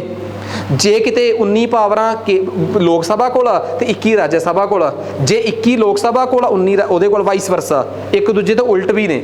ਸੋ ਜੇ ਤੁਸੀਂ ਚਾਹੁੰਦੇ ਹੋ ਕਿ ਕਾਨੂੰਨ ਬਣਾਉਣ ਦੀ ਅਲਟੀਮੇਟ ਪਾਵਰ ਮੋਦੀ ਕੋਲ ਆ ਜੇ ਤਾਂ ਦੇਸ਼ 'ਚ ਮੋਦੀ ਦੀ ਸਰਕਾਰ ਹੀ ਸਭ ਕੁਝ ਨਹੀਂ ਕਰ ਸਕਦੀ। ਉਸ ਤੋਂ ਬਾਅਦ ਰਾਜ ਸਭਾ ਦੇ ਵਿੱਚ ਜੇ ਤੁਸੀਂ ਆਪਣੀਆਂ ਸੀਟਾਂ ਵਧਾਉਣੀਆਂ ਚਾਹੁੰਦੇ ਹੋ ਤਾਂ ਵੱਧ ਤੋਂ ਵੱਧ ਸਟੇਟਾਂ 'ਚ ਤੁਹਾਨੂੰ ਆਪਣੀ ਸਰਕਾਰ ਖੜੀ ਕਰਨੀ ਪਊਗੀ। ਇਹ ਦੱਸੋ, ਲੋਕ ਸਭਾ ਤੇ ਰਾਜ ਸਭਾ ਬਾਰੇ ਕਹਾਣੀ ਕਲੀਅਰ ਹੋ ਗਈ। ਹੁਣ ਮੈਂ ਗੱਲ ਕਰਦਾ ਕਿ ਲੋਕ ਸਭਾ ਤੇ ਰਾਜ ਸਭਾ ਦੀ ਡਿਊਰੇਸ਼ਨ ਕੀ ਕਹਿੰਦੀ ਹੈ। ਲੋਕ ਸਭਾ ਜਿਹੜੀ ਆ ਉਹ ਕਿੰਨੇ ਸਾਲ ਵਾਸਤੇ ਚੁਣੀ ਜਾਂਦੀ ਆ ਤੇ ਰਾਜ ਸਭਾ ਕਿੰਨੇ ਸਾਲ ਵਾਸਤੇ ਚੁਣੀ ਜਾਂਦੀ ਆ। ਆਹ ਜੋ ਟੇਬਲ ਮੈਂ ਤੁਹਾਨੂੰ ਪੜਾਇਆ ਇਹ ਸਾਰੀ ਕਹਾਣੀ ਰਾਮ ਕਹਾਣੀ ਮੈਂ ਤੁਹਾਨੂੰ ਪੜਾਤੀ ਆ, ਠੀਕ ਆ। ਬਹੁਤ ਸਿੰਪਲ ਆ। ਦੇਖੋ ਰਾਜ ਸਭਾ ਦੀ ਕੰਪੋਜੀਸ਼ਨ 12 ਮੈਂਬਰ, 238 ਮੈਂਬਰ, 245 ਕੁੱਲ ਨੇ। ਇਹ ਸਾਰੀ ਸਟੋਰੀ ਮੈਂ ਤੁਹਾਨੂੰ ਦੱਸਦੀ ਆ। ਫਿਰ ਇਹ ਵੀ ਮੈਂ ਦੱਸਦਾ ਕਿ ਰਾਜ ਸਭਾ ਦੀ ਰਿਪਰੈਜ਼ੈਂਟੇਸ਼ਨ ਕੀ ਆ, ਰਾਜ ਸਭਾ 'ਚ ਕੌਣ ਕੌਣ ਆਉਂਦਾ ਹੈ। ਰਾਜ ਸਭਾ 'ਚ ਮੈਂਬਰ ਇਕੱਲੇ ਸਟੇਟਾਂ 'ਚੋਂ ਨਹੀਂ ਆਉਂਦੇ। ਆ ਮੈਂ ਸਾਫ਼ ਲਿਖਿਆ ਹੋਇਆ ਹੈ ਕਿ ਸਟੇਟ ਦੀਆਂ ਵਿਧਾਨ ਸਭਾ ਦੇ ਮੈਂਬਰ ਚੁਣ ਕੇ ਭੇਜਦੇ ਆ ਤੇ ਜਿਹੜੀ ਤਰੀਕੇ ਨਾਲ ਵੋਟ ਪਾਉਂਦੇ ਆ, ਇਹ ਗੱਲ ਮੈਂ ਦੱਸਣੀ ਭੁੱਲ ਗਿਆ ਤੇ ਮੈਂ ਦੱਸਣੀ ਚਾਹੁੰਦਾ ਵੀ ਨਹੀਂ ਹਜੇ।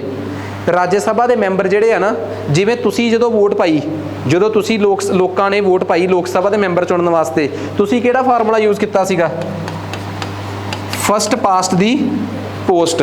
ਪਰ ਜਦੋਂ ਰਾਜ ਸਭਾ ਦੇ ਮੈਂਬਰ ਚੁਣਨ ਵਾਸਤੇ MLA ਵੋਟ ਪਾਉਂਦੇ ਆ ਉਦੋਂ ਇੱਕ ਫਾਰਮੂਲਾ ਵਰਤਦੇ ਆ, ਸਿੰਗਲ ਟਰਾਂਸਫੇਰੇਬਲ ਵੋਟ। ਕੀ ਨਾਮ ਆ?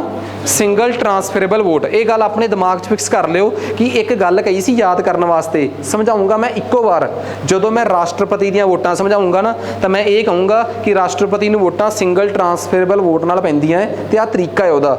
ਇਹ ਤਰੀਕਾ ਤੁਸੀਂ ਉੱਥੇ ਹੀ ਯਾਦ ਕਰ ਲਿਓ ਕਿਉਂਕਿ ਇੰਨਾ એનર્ਜੀ ਵੇਸਟਿੰਗ ਤਰੀਕਾ ਹੈ ਕਿ ਇਹਦਾ ਕੋਈ ਮਤਲਬ ਹੀ ਨਹੀਂ ਬਣਦਾ ਕਿ ਮੈਂ ਇਹਨੂੰ ਹਰ ਜਗ੍ਹਾ ਤੇ ਸਮਝਾਵਾਂ ਤੇ ਪੇਪਰ 'ਚ ਆਉਣਾ ਵੀ ਇਹੀ ਆ ਕਿ ਰਾਜ ਸਭਾ ਦੇ ਮੈਂਬਰ ਕਿਵੇਂ ਚੁਣੇ ਜਾਂਦੇ ਆ। ਫਸਟ ਪਾਸਟ ਦੀ post, single transferable vote, ਪ੍ਰਪੋਰਸ਼ਨੇਟ system ਕਿ ਲਿਸਟ ਸਿਸਟਮ। ਤਾਂ ਤੁਸੀਂ ਸਿੰਗਲ ਟਰਾਂਸਫੇਰੇਬਲ ਵੋਟ ਸਿਸਟਮ ਦੇ ਟਿਕ ਲਾ ਦਿਓ। ਸਮਝਾਉਂਗਾ ਜ਼ਰੂਰ ਮੈਂ, ਪਰ ਰਾਸ਼ਟਰਪਤੀ ਦੀਆਂ ਵੋਟਾਂ ਵੇਲੇ ਆਹ ਦੱਸੋ ਜੀ ਕਹਾਣੀ ਕਲੀਅਰ ਆ। ਇਹ ਵੀ ਮੈਂ ਪੜ੍ਹਾਤਾ ਤੁਹਾਨੂੰ। ਉਸ ਤੋਂ ਬਾਅਦ ਮੈਂ ਤੁਹਾਨੂੰ ਇਹ ਵੀ ਦੱਸਤਾ ਕਿ ਰਾਜ ਸਭਾ ਦਾ ਇਹ ਹਿਸਾਬ ਆ ਕਿ ਕਿਸੇ ਸਟੇਟ 'ਚੋਂ 31 ਮੈਂਬਰ ਵੀ ਆ, ਕਿਸੇ ਸਟੇਟ 'ਚੋਂ 1 ਵੀ ਆ, ਪੰਜਾਬ 'ਚੋਂ 7 ਮੈਂਬਰ ਆ, ਠੀਕ ਆ। ਰਾਜ ਸਭਾ ਦੇ ਮੈਂਬਰਾਂ ਨੂੰ ਵੋਟਾਂ ਕੌਣ ਪਾਉਂਦਾ ਹੈ? ਜਿਹੜੀ ਸਟੇਟ 'ਚੋਂ ਰਾਜ ਸਭਾ ਦੇ ਮੈਂਬਰ ਚੁਣੇ ਜਾਣੇ ਆ ਉੱਥੋਂ ਦੇ MLAs। ਤੇ USA ਤੋਂ ਇਸ ਕਰਕੇ ਅੱਡ ਆ, ਜਿਹੜੀ USA ਦੀ ਰਾਜ ਸਭਾ ਹੈ ਉੱਥੇ ਚਾਹੇ ਸਟੇਟ ਵੱਡੀ ਆ ਚਾਹੇ ਛੋਟੀ ਆ, ਚਾਹੇ ਕਿਸੇ ਸਟੇਟ ਦੀ ਪੋਪੂਲੇਸ਼ਨ ਜ਼ਿਆਦੀ ਆ ਚਾਹੇ ਕਿਸੇ ਸਟੇਟ ਦੀ ਪੋਪੂਲੇਸ਼ਨ ਘੱਟ ਆ, ਉੱਥੇ ਹਰ ਸਟੇਟ 'ਚੋਂ 2-2 ਮੈਂਬਰ ਆ। ਇੰਡੀਆ 'ਚ ਰਾਜ ਸਭਾ 'ਚ ਪੋਪੂਲੇਸ਼ਨ ਦਾ ਕੋਟਾ ਵੀ ਆ। ਜਿਹੜੀ ਸਟੇਟ 'ਚ ਜ਼ਿਆਦੀ ਪੋਪੂਲੇਸ਼ਨ ਉੱਥੋਂ 31 ਤੱਕ ਮੈਂਬਰ ਵੀ ਆ। ਤ੍ਰਿਪੁਰਾ ਵਰਗੀ ਸਟੇਟ 'ਚੋਂ ਰਾਜ ਸਭਾ ਦਾ 1 ਮੈਂਬਰ ਵੀ ਆ ਤੇ ਪੰਜਾਬ ਵਰਗੀ ਸਟੇਟ 'ਚੋਂ 7 ਆ ਤੇ ਹਰਿਆਣੇ 'ਚੋਂ ਕਿੰਨੇ ਆ? 5। ਆਹ ਗੱਲ ਕਲੀਅਰ। ਹੁਣ ਆ ਗਈ ਕੀ ਯੂਨੀਅਨ ਟੈਰੀਟਰੀਜ਼ ਰਾਜ ਸਭਾ 'ਚ ਜਾਂਦੀਆਂ? ਬਿਲਕੁਲ 3 ਹੀ ਯੂਨੀਅਨ ਟੈਰੀਟਰੀਜ਼ ਨੇ ਜਿਹੜੀਆਂ ਰਾਜ ਸਭਾ 'ਚ ਜਾਂਦੀਆਂ। ਉਹ 3 ਯੂਨੀਅਨ ਟੈਰੀਟਰੀਜ਼ ਕਿਹੜੀਆਂ ਨੇ ਜਿਹੜੀਆਂ ਰਾਜ ਸਭਾ 'ਚ ਜਾਂਦੀਆਂ? ਇੱਥੇ 2 ਨਹੀਂ ਆਉਣਾ, ਇੱਥੇ 3 ਆਉਣਾ ਹੈ। ਇਹਨੂੰ ਮੈਂ ਤੁਹਾਡੀ ਕਿਤਾਬ 'ਚ ਚੇਂਜ ਕਰਾਤਾ, Delhi this and this, Jammu Kashmir. ਠੀਕ ਆ, ਹੁਣ 2 ਦੀ ਜਗ੍ਹਾ ਤੇ ਕਿੰਨੀਆਂ ਹੋ ਗਈਆਂ? 3। ਰਾਜ ਸਭਾ 'ਚ ਮੈਂਬਰ ਨੋਮੀਨੇਟ ਵੀ ਹੁੰਦੇ ਆ, 233 ਤੋਂ ਉੱਪਰਲੇ 12 ਮੈਂਬਰ ਨੋਮੀਨੇਟ ਹੁੰਦੇ ਆ ਜਿਨ੍ਹਾਂ ਨੂੰ 4 ਫੀਲਡ 'ਚ ਐਕਸਪੀਰੀਅੰਸ ਹੋਵੇ, ਆਰਟ, ਲਿਟਰੇਚਰ, ਸਾਇੰਸ ਤੇ ਸੋਸ਼ਲ ਵਰਕ, ਜਿਨ੍ਹਾਂ ਨੂੰ ਆਪਾਂ ਕਲਾ, ਸਾਹਿਤ, ਵਿਗਿਆਨ ਤੇ ਸਮਾਜ ਸੇਵਾ ਕਹਿ ਸਕਦੇ ਹਾਂ। ਠੀਕ ਆ ਜੀ, ਆਹ ਤੁਹਾਨੂੰ ਮੈਂ ਬੜਾ ਸਿੰਪਲ ਜੀ ਗੱਲ ਦੱਸਤੀ। ਹੁਣ ਗੱਲ ਕਰਦੇ ਹਾਂ ਕਿ ਲੋਕ ਸਭਾ 'ਚ ਮੈਂਬਰ ਕਿੰਨੇ ਹੁੰਦੇ ਆ। ਲੋਕ ਸਭਾ 'ਚ 550 ਤੱਕ ਦੀ ਲਿਮਿਟ ਰੱਖੀ ਗਈ ਆ। ਫਿਲਹਾਲ ਮੈਂਬਰ 543 ਆ, ਉਹ ਜਿਹੜੇ 545 ਨਹੀਂ ਗਏ, ਫਿਲਹਾਲ ਮੈਂਬਰ ਕਿੰਨੇ ਆ? ਤੁਹਾਡੀ ਜਿਹੜੀ ਕਿਤਾਬ ਤੁਹਾਨੂੰ ਮਿਲਣੀ ਆ ਉਹਦੇ 'ਚ ਚੇਂਜ ਕਰਤਾ ਮੈਂ, 545 ਦੀ ਜਗ੍ਹਾ ਤੇ ਕਿੰਨੇ ਮੈਂਬਰ ਆ? 543। ਆ ਜਿਹੜੇ 2 ਐਂਗਲੋ ਇੰਡੀਅਨ ਸੀਗੇ ਇਹ 134 ਸੰਵਿਧਾਨਕ ਸੋਧ ਤੋਂ ਬਾਅਦ ਕੱਟੇ ਜਾ ਚੁੱਕੇ ਆ। 104th ਕਨਸਟੀਟਿਊਸ਼ਨਲ ਅਮੈਂਡਮੈਂਟ ਤੋਂ ਬਾਅਦ ਲੋਕ ਸਭਾ 'ਚ ਨੋਮੀਨੇਟਡ ਮੈਂਬਰਸ ਦਾ ਕੋਟਾ ਬੰਦ ਹੋ ਗਿਆ। ਠੀਕ ਆ, 7ਵੀਂ ਅਮੈਂਡਮੈਂਟ ਨੇ ਲੋਕ ਸਭਾ ਦੀਆਂ ਸੀਟਾਂ ਵਧਾਈਆਂ ਸੀ, 31ਵੀਂ ਅਮੈਂਡਮੈਂਟ ਨੇ ਲੋਕ ਸਭਾ ਦੀਆਂ ਸੀਟਾਂ ਵਧਾਈਆਂ ਸੀ। ਪਤਾ ਹੀ ਹੈ ਸਾਰਿਆਂ ਨੂੰ ਇਹ ਗੱਲ। ਠੀਕ ਆ, ਇਹ ਚੀਜ਼ ਮੈਂ ਚੇਂਜ ਕਰਤੀ ਆ। ਹੁਣ ਲੋਕ ਸਭਾ ਦੇ ਵਿੱਚ ਸਟੇਟਾਂ 'ਚੋਂ ਕਿਵੇਂ ਬੰਦੇ ਚੁਣੇ ਜਾਂਦੇ ਆ, ਮੈਂ ਤੁਹਾਨੂੰ ਦੱਸ ਹੀ ਦਿੱਤਾ ਹੈ ਕਿ ਐਬਸੋਲਿਊਟ ਮੈਜੋਰਟੀ ਨਾਲ ਸਰਕਾਰ ਬਣਦੀ ਆ ਤੇ ਫਸਟ ਪਾਸਟ ਦੀ ਪੋਸਟ ਸਿਸਟਮ ਨਾਲ ਲੋਕ ਆਪਣਾ MP ਚੁਣਦੇ ਆ। ਠੀਕ ਆ, ਆਹ ਸਾਰੀ ਸਟੋਰੀ ਮੈਂ ਕਲੀਅਰ ਕਰਤੀ। ਜਿਹੜੇ ਲੋਕ ਵੋਟਾਂ ਪਾਉਣ ਜਾਂਦੇ ਆ ਉਹ ਜਿਹੜੇ ਬੰਦੇ ਨੂੰ ਸਭ ਤੋਂ ਵੱਧ ਵੋਟਾਂ ਪਾ ਦਿੰਦੇ ਆ ਉਹੀ ਬੰਦਾ ਉਸ ਹਲਕੇ 'ਚੋਂ ਲੋਕ ਸਭਾ ਦਾ MP ਬਣ ਜਾਂਦਾ ਹੈ। ਵੋਟਾਂ ਪਾਉਣ ਵਾਸਤੇ ਉਮਰ ਜਿਹੜੀ ਆ ਉਹ ਵੋਟਾਂ ਪਾਉਣ ਵਾਸਤੇ ਕੰਡੀਸ਼ਨ ਰੱਖੀ ਗਈ ਹੈ ਯੂਨੀਵਰਸਲ ਅਡਲਟ ਫਰੈਂਚਾਈਜ਼, ਕਿ ਜੇ ਤੁਸੀਂ ਅਡਲਟ ਹੋ ਤਾਂ ਵੋਟਾਂ ਪਾ ਸਕਦੇ ਹੋ। ਅਡਲਟ ਹੋਣ ਦੀ ਡੈਫੀਨੇਸ਼ਨ ਪਹਿਲਾਂ ਕਨਸਟੀਟਿਊਸ਼ਨ 'ਚ 21 ਸਾਲ ਦੀ ਉਮਰ ਮੰਨੀ ਗਈ ਸੀ। ਕਿੰਨੇ ਸਾਲ? 21 ਸਾਲ। ਤੇ ਹੁਣ ਇਹਨੂੰ ਅਮੈਂਡ ਕਰ ਦਿੱਤਾ ਗਿਆ ਹੈ। ਇਹਨੂੰ ਅਮੈਂਡ ਕਰਕੇ 21 ਸਾਲ ਤੋਂ ਘਟਾ ਕੇ 18 ਸਾਲ ਕਰਤਾ ਹੈ। 21 ਸਾਲ ਤੋਂ ਘਟਾ ਕੇ ਕਿੰਨੇ ਸਾਲ ਕਰਤਾ ਹੈ? 18 ਸਾਲ ਕਰਤਾ ਹੈ। ਠੀਕ ਹੈ ਜੀ, ਸੋ ਨੈਕਸਟ ਇਹ ਆਪਾਂ ਨੂੰ ਤੇ ਲੋਕ ਸਭਾ ਦੇ ਵਿੱਚ ਯੂਨੀਅਨ ਟੈਰੀਟਰੀਜ਼ ਦੀ ਰਿਪਰੈਜ਼ੈਂਟੇਸ਼ਨ ਹੈਗੀ ਆ। ਯੈਸ, ਲੋਕ ਸਭਾ ਦੇ ਹਰ ਲੋਕ ਸਭਾ, ਜਿਵੇਂ ਜੇ ਕੋਈ ਮੈਨੂੰ ਕਵੇ ਰਾਜ ਸਭਾ 'ਚ ਸਿਰਫ 3 ਯੂਨੀਅਨ ਟੈਰੀਟਰੀਜ਼ ਦੀ ਰਿਪਰੈਜ਼ੈਂਟੇਸ਼ਨ ਆ, ਪਰ ਲੋਕ ਸਭਾ ਦੇ ਵਿੱਚ 3 ਨਹੀਂ ਸਾਰੀਆਂ, ਜਿਵੇਂ ਦਿੱਲੀ 'ਚੋਂ 7, ਚੰਡੀਗੜ੍ਹ 'ਚੋਂ 1, ਦਮਨ ਦੀਊ ਦਾਦਰਾ ਨਗਰ ਹਵੇਲੀ 'ਚੋਂ 2, ਅੰਡੇਮਾਨ ਨਿਕੋਬਾਰ 'ਚੋਂ 1। ਠੀਕ ਆ, ਜੰਮੂ ਕਸ਼ਮੀਰ 'ਚੋਂ 4, ਲਦਾਖ ਆ ਦੂਜੀ, ਲਦਾਖ 'ਚੋਂ 2, ਸਾਰੀਆਂ ਯੂਨੀਅਨ ਟੈਰੀਟਰੀਜ਼ 'ਚੋਂ 1 ਤੋਂ ਲੈ ਕੇ 7 ਤੱਕ ਸੀਟਾਂ ਜਿਹੜੀਆਂ ਨੇ ਉਹ ਇਹਨਾਂ ਨੂੰ ਮਿਲੀਆਂ ਹੋਈਆਂ। ਠੀਕ ਆ, ਨੈਕਸਟ ਲੋਕ ਸਭਾ ਦੇ ਵਿੱਚ ਨੋਮੀਨੇਟਡ ਮੈਂਬਰ, ਇਹ ਕਹਾਣੀ ਹੀ ਕੰਪਲੀਟ ਕਰਤੀ। ਐਂਗਲੋ ਇੰਡੀਅਨਸ ਜਿਹੜੇ ਆ ਉਹਨਾਂ ਦਾ ਲੋਕ ਸਭਾ 'ਚ ਹੁਣ ਕੋਈ ਰੋਲ ਨਹੀਂ ਹੈਗਾ। ਆਹ ਗੱਲ ਸਮਝ ਆ ਗਈ। ਹੁਣ ਆਹ ਦੱਸੋ ਜੀ, ਇਹ ਦੱਸੋ ਸਭ ਨੂੰ ਕਲੀਅਰ ਆਉਣਾ ਚਾਹੀਦਾ ਹੈ। ਹੁਣ ਇਹ ਗੱਲ ਬੜੀ ਕਲੀਅਰ ਆ ਕਿ ਜੀ ਲੋਕ ਸਭਾ ਦੇ ਵਿੱਚ ਜਿਹੜੀਆਂ ਸੀਟਾਂ ਨੇ ਉਹਨਾਂ ਨੂੰ ਐਲੋਕੇਟ ਕਿਵੇਂ ਕੀਤਾ ਗਿਆ ਹੈ। ਠੀਕ ਆ, ਲੋਕ ਸਭਾ ਦੀਆਂ ਸੀਟਾਂ ਨੂੰ ਲੈ ਕੇ ਐਲੋਕੇਸ਼ਨ ਕਿਵੇਂ ਕੀਤੀ ਗਈ ਆ, ਇਹ ਮੈਂ ਕਲੀਅਰ ਦੱਸਦਾ ਕਿ ਬਈ ਇਹ ਗੱਲ ਬੜੀ ਸਾਫ਼ ਲਿਖੀ ਗਈ ਆ ਕਿ ਬਈ ਲੋਕ ਸਭਾ ਦੇ ਕੇਸ 'ਚ ਇੱਕ ਸ਼ਰਤ ਰੱਖੀ ਗਈ ਆ ਕਿ ਸਾਰੀਆਂ ਸਟੇਟਾਂ ਨੂੰ ਸੀਟਾਂ ਉੱਥੋਂ ਦੀ ਪੋਪੂਲੇਸ਼ਨ ਦੇ ਆਧਾਰ ਤੇ ਦਿੱਤੀਆਂ ਜਾਣਗੀਆਂ। ਤੁਸੀਂ ਕਹੋਗੇ ਮੈਂ ਸਾਰਾ ਕੁਝ ਕੀ ਪੜ੍ਹਾ ਰਿਹਾ, ਆ ਜਿਹੜਾ ਮੈਂ ਪਹਿਲਾਂ 1.5 ਘੰਟੇ ਦਾ ਲੈਕਚਰ ਦਿੱਤਾ ਹੈ ਕੱਲ ਤੋਂ ਲੈ ਕੇ ਅੱਜ ਤੱਕ 1.5 ਪੌਣੇ 2 ਘੰਟੇ ਦਾ, ਹੁਣ ਮੈਂ ਇਹ ਸ਼ੋਅ ਕਰ ਰਿਹਾ ਕਿ ਜੋ ਮੈਂ ਪੜ੍ਹਾਇਆ ਉਹ ਸਾਰਾ ਕੁਝ ਸਲਾਈਡਸ 'ਚ ਐਵੇਂ ਲਿਖਿਆ ਹੋਇਆ ਹੈ। ਜਿਵੇਂ ਮੈਂ ਇਹ ਚੀਜ਼ ਕਲੀਅਰ ਕਰਦਾ ਕਿ ਆਪਾਂ ਪੜ੍ਹਿਆ ਨਾ ਕਿ ਲੋਕ ਸਭਾ ਦੀਆਂ ਸੀਟਾਂ ਦਾ ਆਧਾਰ ਪੋਪੂਲੇਸ਼ਨ ਆ ਕਿ ਏਰੀਆ ਹੈ ਕਿ ਦੋਵੇਂ ਆ ਪੋਪੂਲੇਸ਼ਨ। ਤੇ ਇੱਕ ਗੱਲ ਯਾਦ ਰੱਖਿਓ, ਜਿਹੜੀ ਸਟੇਟ ਦੀ ਪੋਪੂਲੇਸ਼ਨ ਜ਼ਿਆਦੀ ਉੱਥੇ ਉਨੀ ਹੀ ਜ਼ਿਆਦੀਆਂ ਸੀਟਾਂ ਹੋਣਗੀਆਂ। ਪਰ ਹਾਂ, ਘੱਟੋ ਘੱਟ ਤੁਹਾਡੀ ਸਟੇਟ ਦੀ ਪੋਪੂਲੇਸ਼ਨ 6 ਲੱਖ ਹੋਣੀ ਚਾਹੀਦੀ ਹੈ, 60 ਲੱਖ ਹੋਣੀ ਚਾਹੀਦੀ ਹੈ। ਜੇ ਤੁਹਾਡੀ ਸਟੇਟ ਦੀ ਪੋਪੂਲੇਸ਼ਨ 60 ਲੱਖ ਤੋਂ ਘੱਟ ਆ ਫਿਰ ਇੱਕ ਫਿਕਸ ਅਮਾਊਂਟ ਆਫ ਸੀਟਸ ਤੁਹਾਨੂੰ ਦੇ ਦਿੱਤੀਆਂ ਜਾਣਗੀਆਂ। ਠੀਕ ਆ, 60 ਲੱਖ ਤੋਂ ਜੇ ਘੱਟ ਆ, 60 ਲੱਖ ਤੋਂ ਵੱਧ ਤੁਹਾਡਾ ਰੇਸ਼ੋ ਮੇਨਟੇਨ ਹੋਣਾ ਚਾਹੀਦਾ ਸਾਰੀਆਂ ਸਟੇਟਾਂ ਦਾ ਆਪਸ 'ਚ। ਠੀਕ ਆ, ਉਸ ਤੋਂ ਬਾਅਦ ਜੇ ਮੈਂ ਗੱਲ ਕਰਾਂ ਕਿ ਉਹਨਾਂ ਨੇ ਦੱਸਿਆ ਹੈ ਕਿ ਵੋਟਾਂ ਪੈਣ ਦਾ ਤਰੀਕਾ ਕੀ ਆ। ਵੋਟਾਂ ਪਾਉਣ ਦਾ ਤਰੀਕਾ ਯੂਨੀਵਰਸਲ ਅਡਲਟ ਫਰੈਂਚਾਈਜ਼, ਫਰੈਂਡਸ਼ਿਪ ਨਹੀਂ ਫਰੈਂਚਾਈਜ਼। ਇਹ ਯੂਨੀਵਰਸਲ ਅਡਲਟ ਫਰੈਂਚਾਈਜ਼ ਦਾ ਮਤਲਬ ਆ ਕਿ ਹਰ ਇੱਕ ਉਹ ਬੰਦਾ ਜਿਹੜਾ ਅਡਲਟ ਆ ਉਹ ਵੋਟ ਪਾ ਸਕਦਾ ਹੈ। ਤੇ ਅਡਲਟ ਹੋਣ ਦੀ ਉਮਰ ਕਨਸਟੀਟਿਊਸ਼ਨ 'ਚ ਪਹਿਲਾਂ ਕਿੰਨੇ ਸਾਲ ਸੀ ਤੇ ਹੁਣ ਕਿੰਨੀ ਆ? 21 ਤੋਂ 18 ਤੱਕ ਆਉਣ ਵਾਸਤੇ ਸੰਵਿਧਾਨ ਨੂੰ ਸੋਧਣਾ ਪਿਆ ਤੇ ਕਨਸਟੀਟਿਊਸ਼ਨ ਦੀ ਕਿਹੜੀ ਅਮੈਂਡਮੈਂਟ ਕੀਤੀ ਆ? 61 61ਵੀਂ ਸੰਵਿਧਾਨਕ ਸੋਧ ਨਾਲ ਅਸੀਂ ਇਹਨੂੰ ਬਦਲਤਾ ਹੈ। ਠੀਕ ਹੈ ਜੀ, ਫਿਰ ਉਸ ਤੋਂ ਬਾਅਦ ਇਹ ਵੀ ਇਹਦੇ 'ਚ ਕਲੀਅਰ ਲਿਖੀ ਹੋਈ ਆ, ਸਾਰਾ ਕੁਝ ਚੇਂਜ ਕਰਤਾ। ਅੱਗੇ ਆ ਗਿਆ ਕਿ ਰਿਪੀਟ ਹੋ ਗਈ ਆਪਣੇ ਕੋਲ ਲਾਈਨ। ਠੀਕ ਆ, ਹੁਣ ਆ ਗਿਆ ਕਿ ਲੋਕ ਸਭਾ ਦੇ ਵਿੱਚ ਜਿਹੜਾ ਸਿਸਟਮ ਆ, ਇੱਕ ਮਿੰਟ ਰਿਪੀਟ ਕਰਤਾ ਇਹਨਾਂ ਨੇ, ਹਾਂ, ਲੋਕ ਸਭਾ ਦੇ ਇਲੈਕਸ਼ਨਸ ਤੇ ਰਾਜ ਸਭਾ ਦਾ ਸਾਰਾ ਸਿਸਟਮ ਸਮਝਣ ਤੋਂ ਬਾਅਦ ਆਹ ਚੀਜ਼ ਵੀ ਮੈਂ ਤੁਹਾਨੂੰ ਆਲਰੇਡੀ ਪਹਿਲਾਂ ਪੜ੍ਹਾ ਚੁੱਕਿਆ ਹੈ। ਇਸ ਚੀਜ਼ ਦਾ ਨਾਮ ਆ ਡੀਲਿਮਿਟੇਸ਼ਨ। कि पिंडां हलके आ जिहड़े जिथे लोक सभा ਦੀਆਂ ਵੋਟਾਂ ਪੈਣਗੀਆਂ ਉਹਨਾਂ ਦੀ ਹੱਦਬੰਦੀ ਕਿਵੇਂ ਹੋਣੀ ਆ। ਇਹਦੀ ਅੰਗਰੇਜ਼ੀ ਬਣਦੀ ਆ ਡੀਲਿਮਿਟੇਸ਼ਨ ਤੇ ਪੰਜਾਬੀ ਬਣਦੀ ਆ ਹੱਦਬੰਦੀ। ਤੇ ਜੇ ਕੋਈ ਮੈਨੂੰ ਪੁੱਛੇ ਕਿ ਇਸ ਦੇਸ਼ 'ਚ ਡੀਲਿਮਿਟੇਸ਼ਨ ਦਾ ਮਤਲਬ ਕੀ ਹੁੰਦਾ ਹੈ, ਹੱਦਬੰਦੀ ਦਾ ਮਤਲਬ ਹੁੰਦਾ ਬਾਉਂਡਰੀਜ਼ ਬਣਾਉਣੀਆਂ। ਇੱਕ ਬਾਉਂਡਰੀ ਦੇ ਅੰਦਰ ਉਹ ਇਲਾਕਾ ਆਊਗਾ ਜਿੱਥੋਂ ਦੇ ਇਲਾਕੇ ਦੇ ਲੋਕ ਆਪਣੇ ਇਲਾਕੇ ਦਾ MP ਮੈਂਬਰ ਆਫ ਪਾਰਲੀਮੈਂਟ ਜਾਂ ਇਹ ਕਹਿ ਲਓ ਮੈਂਬਰ ਆਫ ਲੋਕ ਸਭਾ ਇਲੈਕਟ ਕਰ ਸਕਦੇ ਹੋਣਗੇ। ਠੀਕ ਆ ਜੀ, ਆ ਪੂਰੀ ਕਲੀਅਰ ਕੀਤੀ ਹੋਈ ਗੱਲ। ਕਨਸਟੀਟਿਊਸ਼ਨ ਦਾ ਆਰਟੀਕਲ 82 ਇਹ ਕਹਿੰਦਾ ਹੈ ਕਿ ਪਾਰਲੀਮੈਂਟ ਨੂੰ ਕਿਹਾ ਗਿਆ ਕਿ ਤੁਸੀਂ ਇੱਕ ਕਾਨੂੰਨ ਬਣਾਓ, ਤੇ ਪਾਰਲੀਮੈਂਟ ਨੇ ਕਾਨੂੰਨ ਬਣਾਇਆ ਤੇ ਪਾਰਲੀਮੈਂਟ ਨੇ ਕਾਨੂੰਨ ਬਣਾ ਕੇ ਰਾਸ਼ਟਰਪਤੀ ਨੂੰ ਇਹ ਪਾਵਰ ਦਿੱਤੀ ਹੈ ਕਿ ਤੁਸੀਂ ਹਰ ਸੈਂਸਸ ਤੋਂ ਬਾਅਦ, ਹਰ ਜਨਗਣਨਾ ਤੋਂ ਬਾਅਦ ਇੱਕ ਡੀਲਿਮਿਟੇਸ਼ਨ ਕਮਿਸ਼ਨ ਬਣਾਉਣਾ ਹੈ ਜਿਹੜਾ ਕਿ ਇਹ ਤੈਅ ਕਰ ਸਕੇ ਕਿ ਫਲਾਣੇ ਇਲਾਕੇ ਦੀ ਹੱਦਬੰਦੀ ਕਿੱਥੋਂ ਤੱਕ ਆ। ਤੇ ਜੇ ਬਹੁਤ ਜ਼ਿਆਦਾ ਬੋਝ ਵੱਧ ਜੇ ਤਾਂ ਤੁਸੀਂ ਇਲਾਕੇ ਵੀ ਜ਼ਿਆਦਾ ਵਧਾ ਸਕੋ ਪੋਪੂਲੇਸ਼ਨ ਦੇ ਹਿਸਾਬ ਨਾਲ।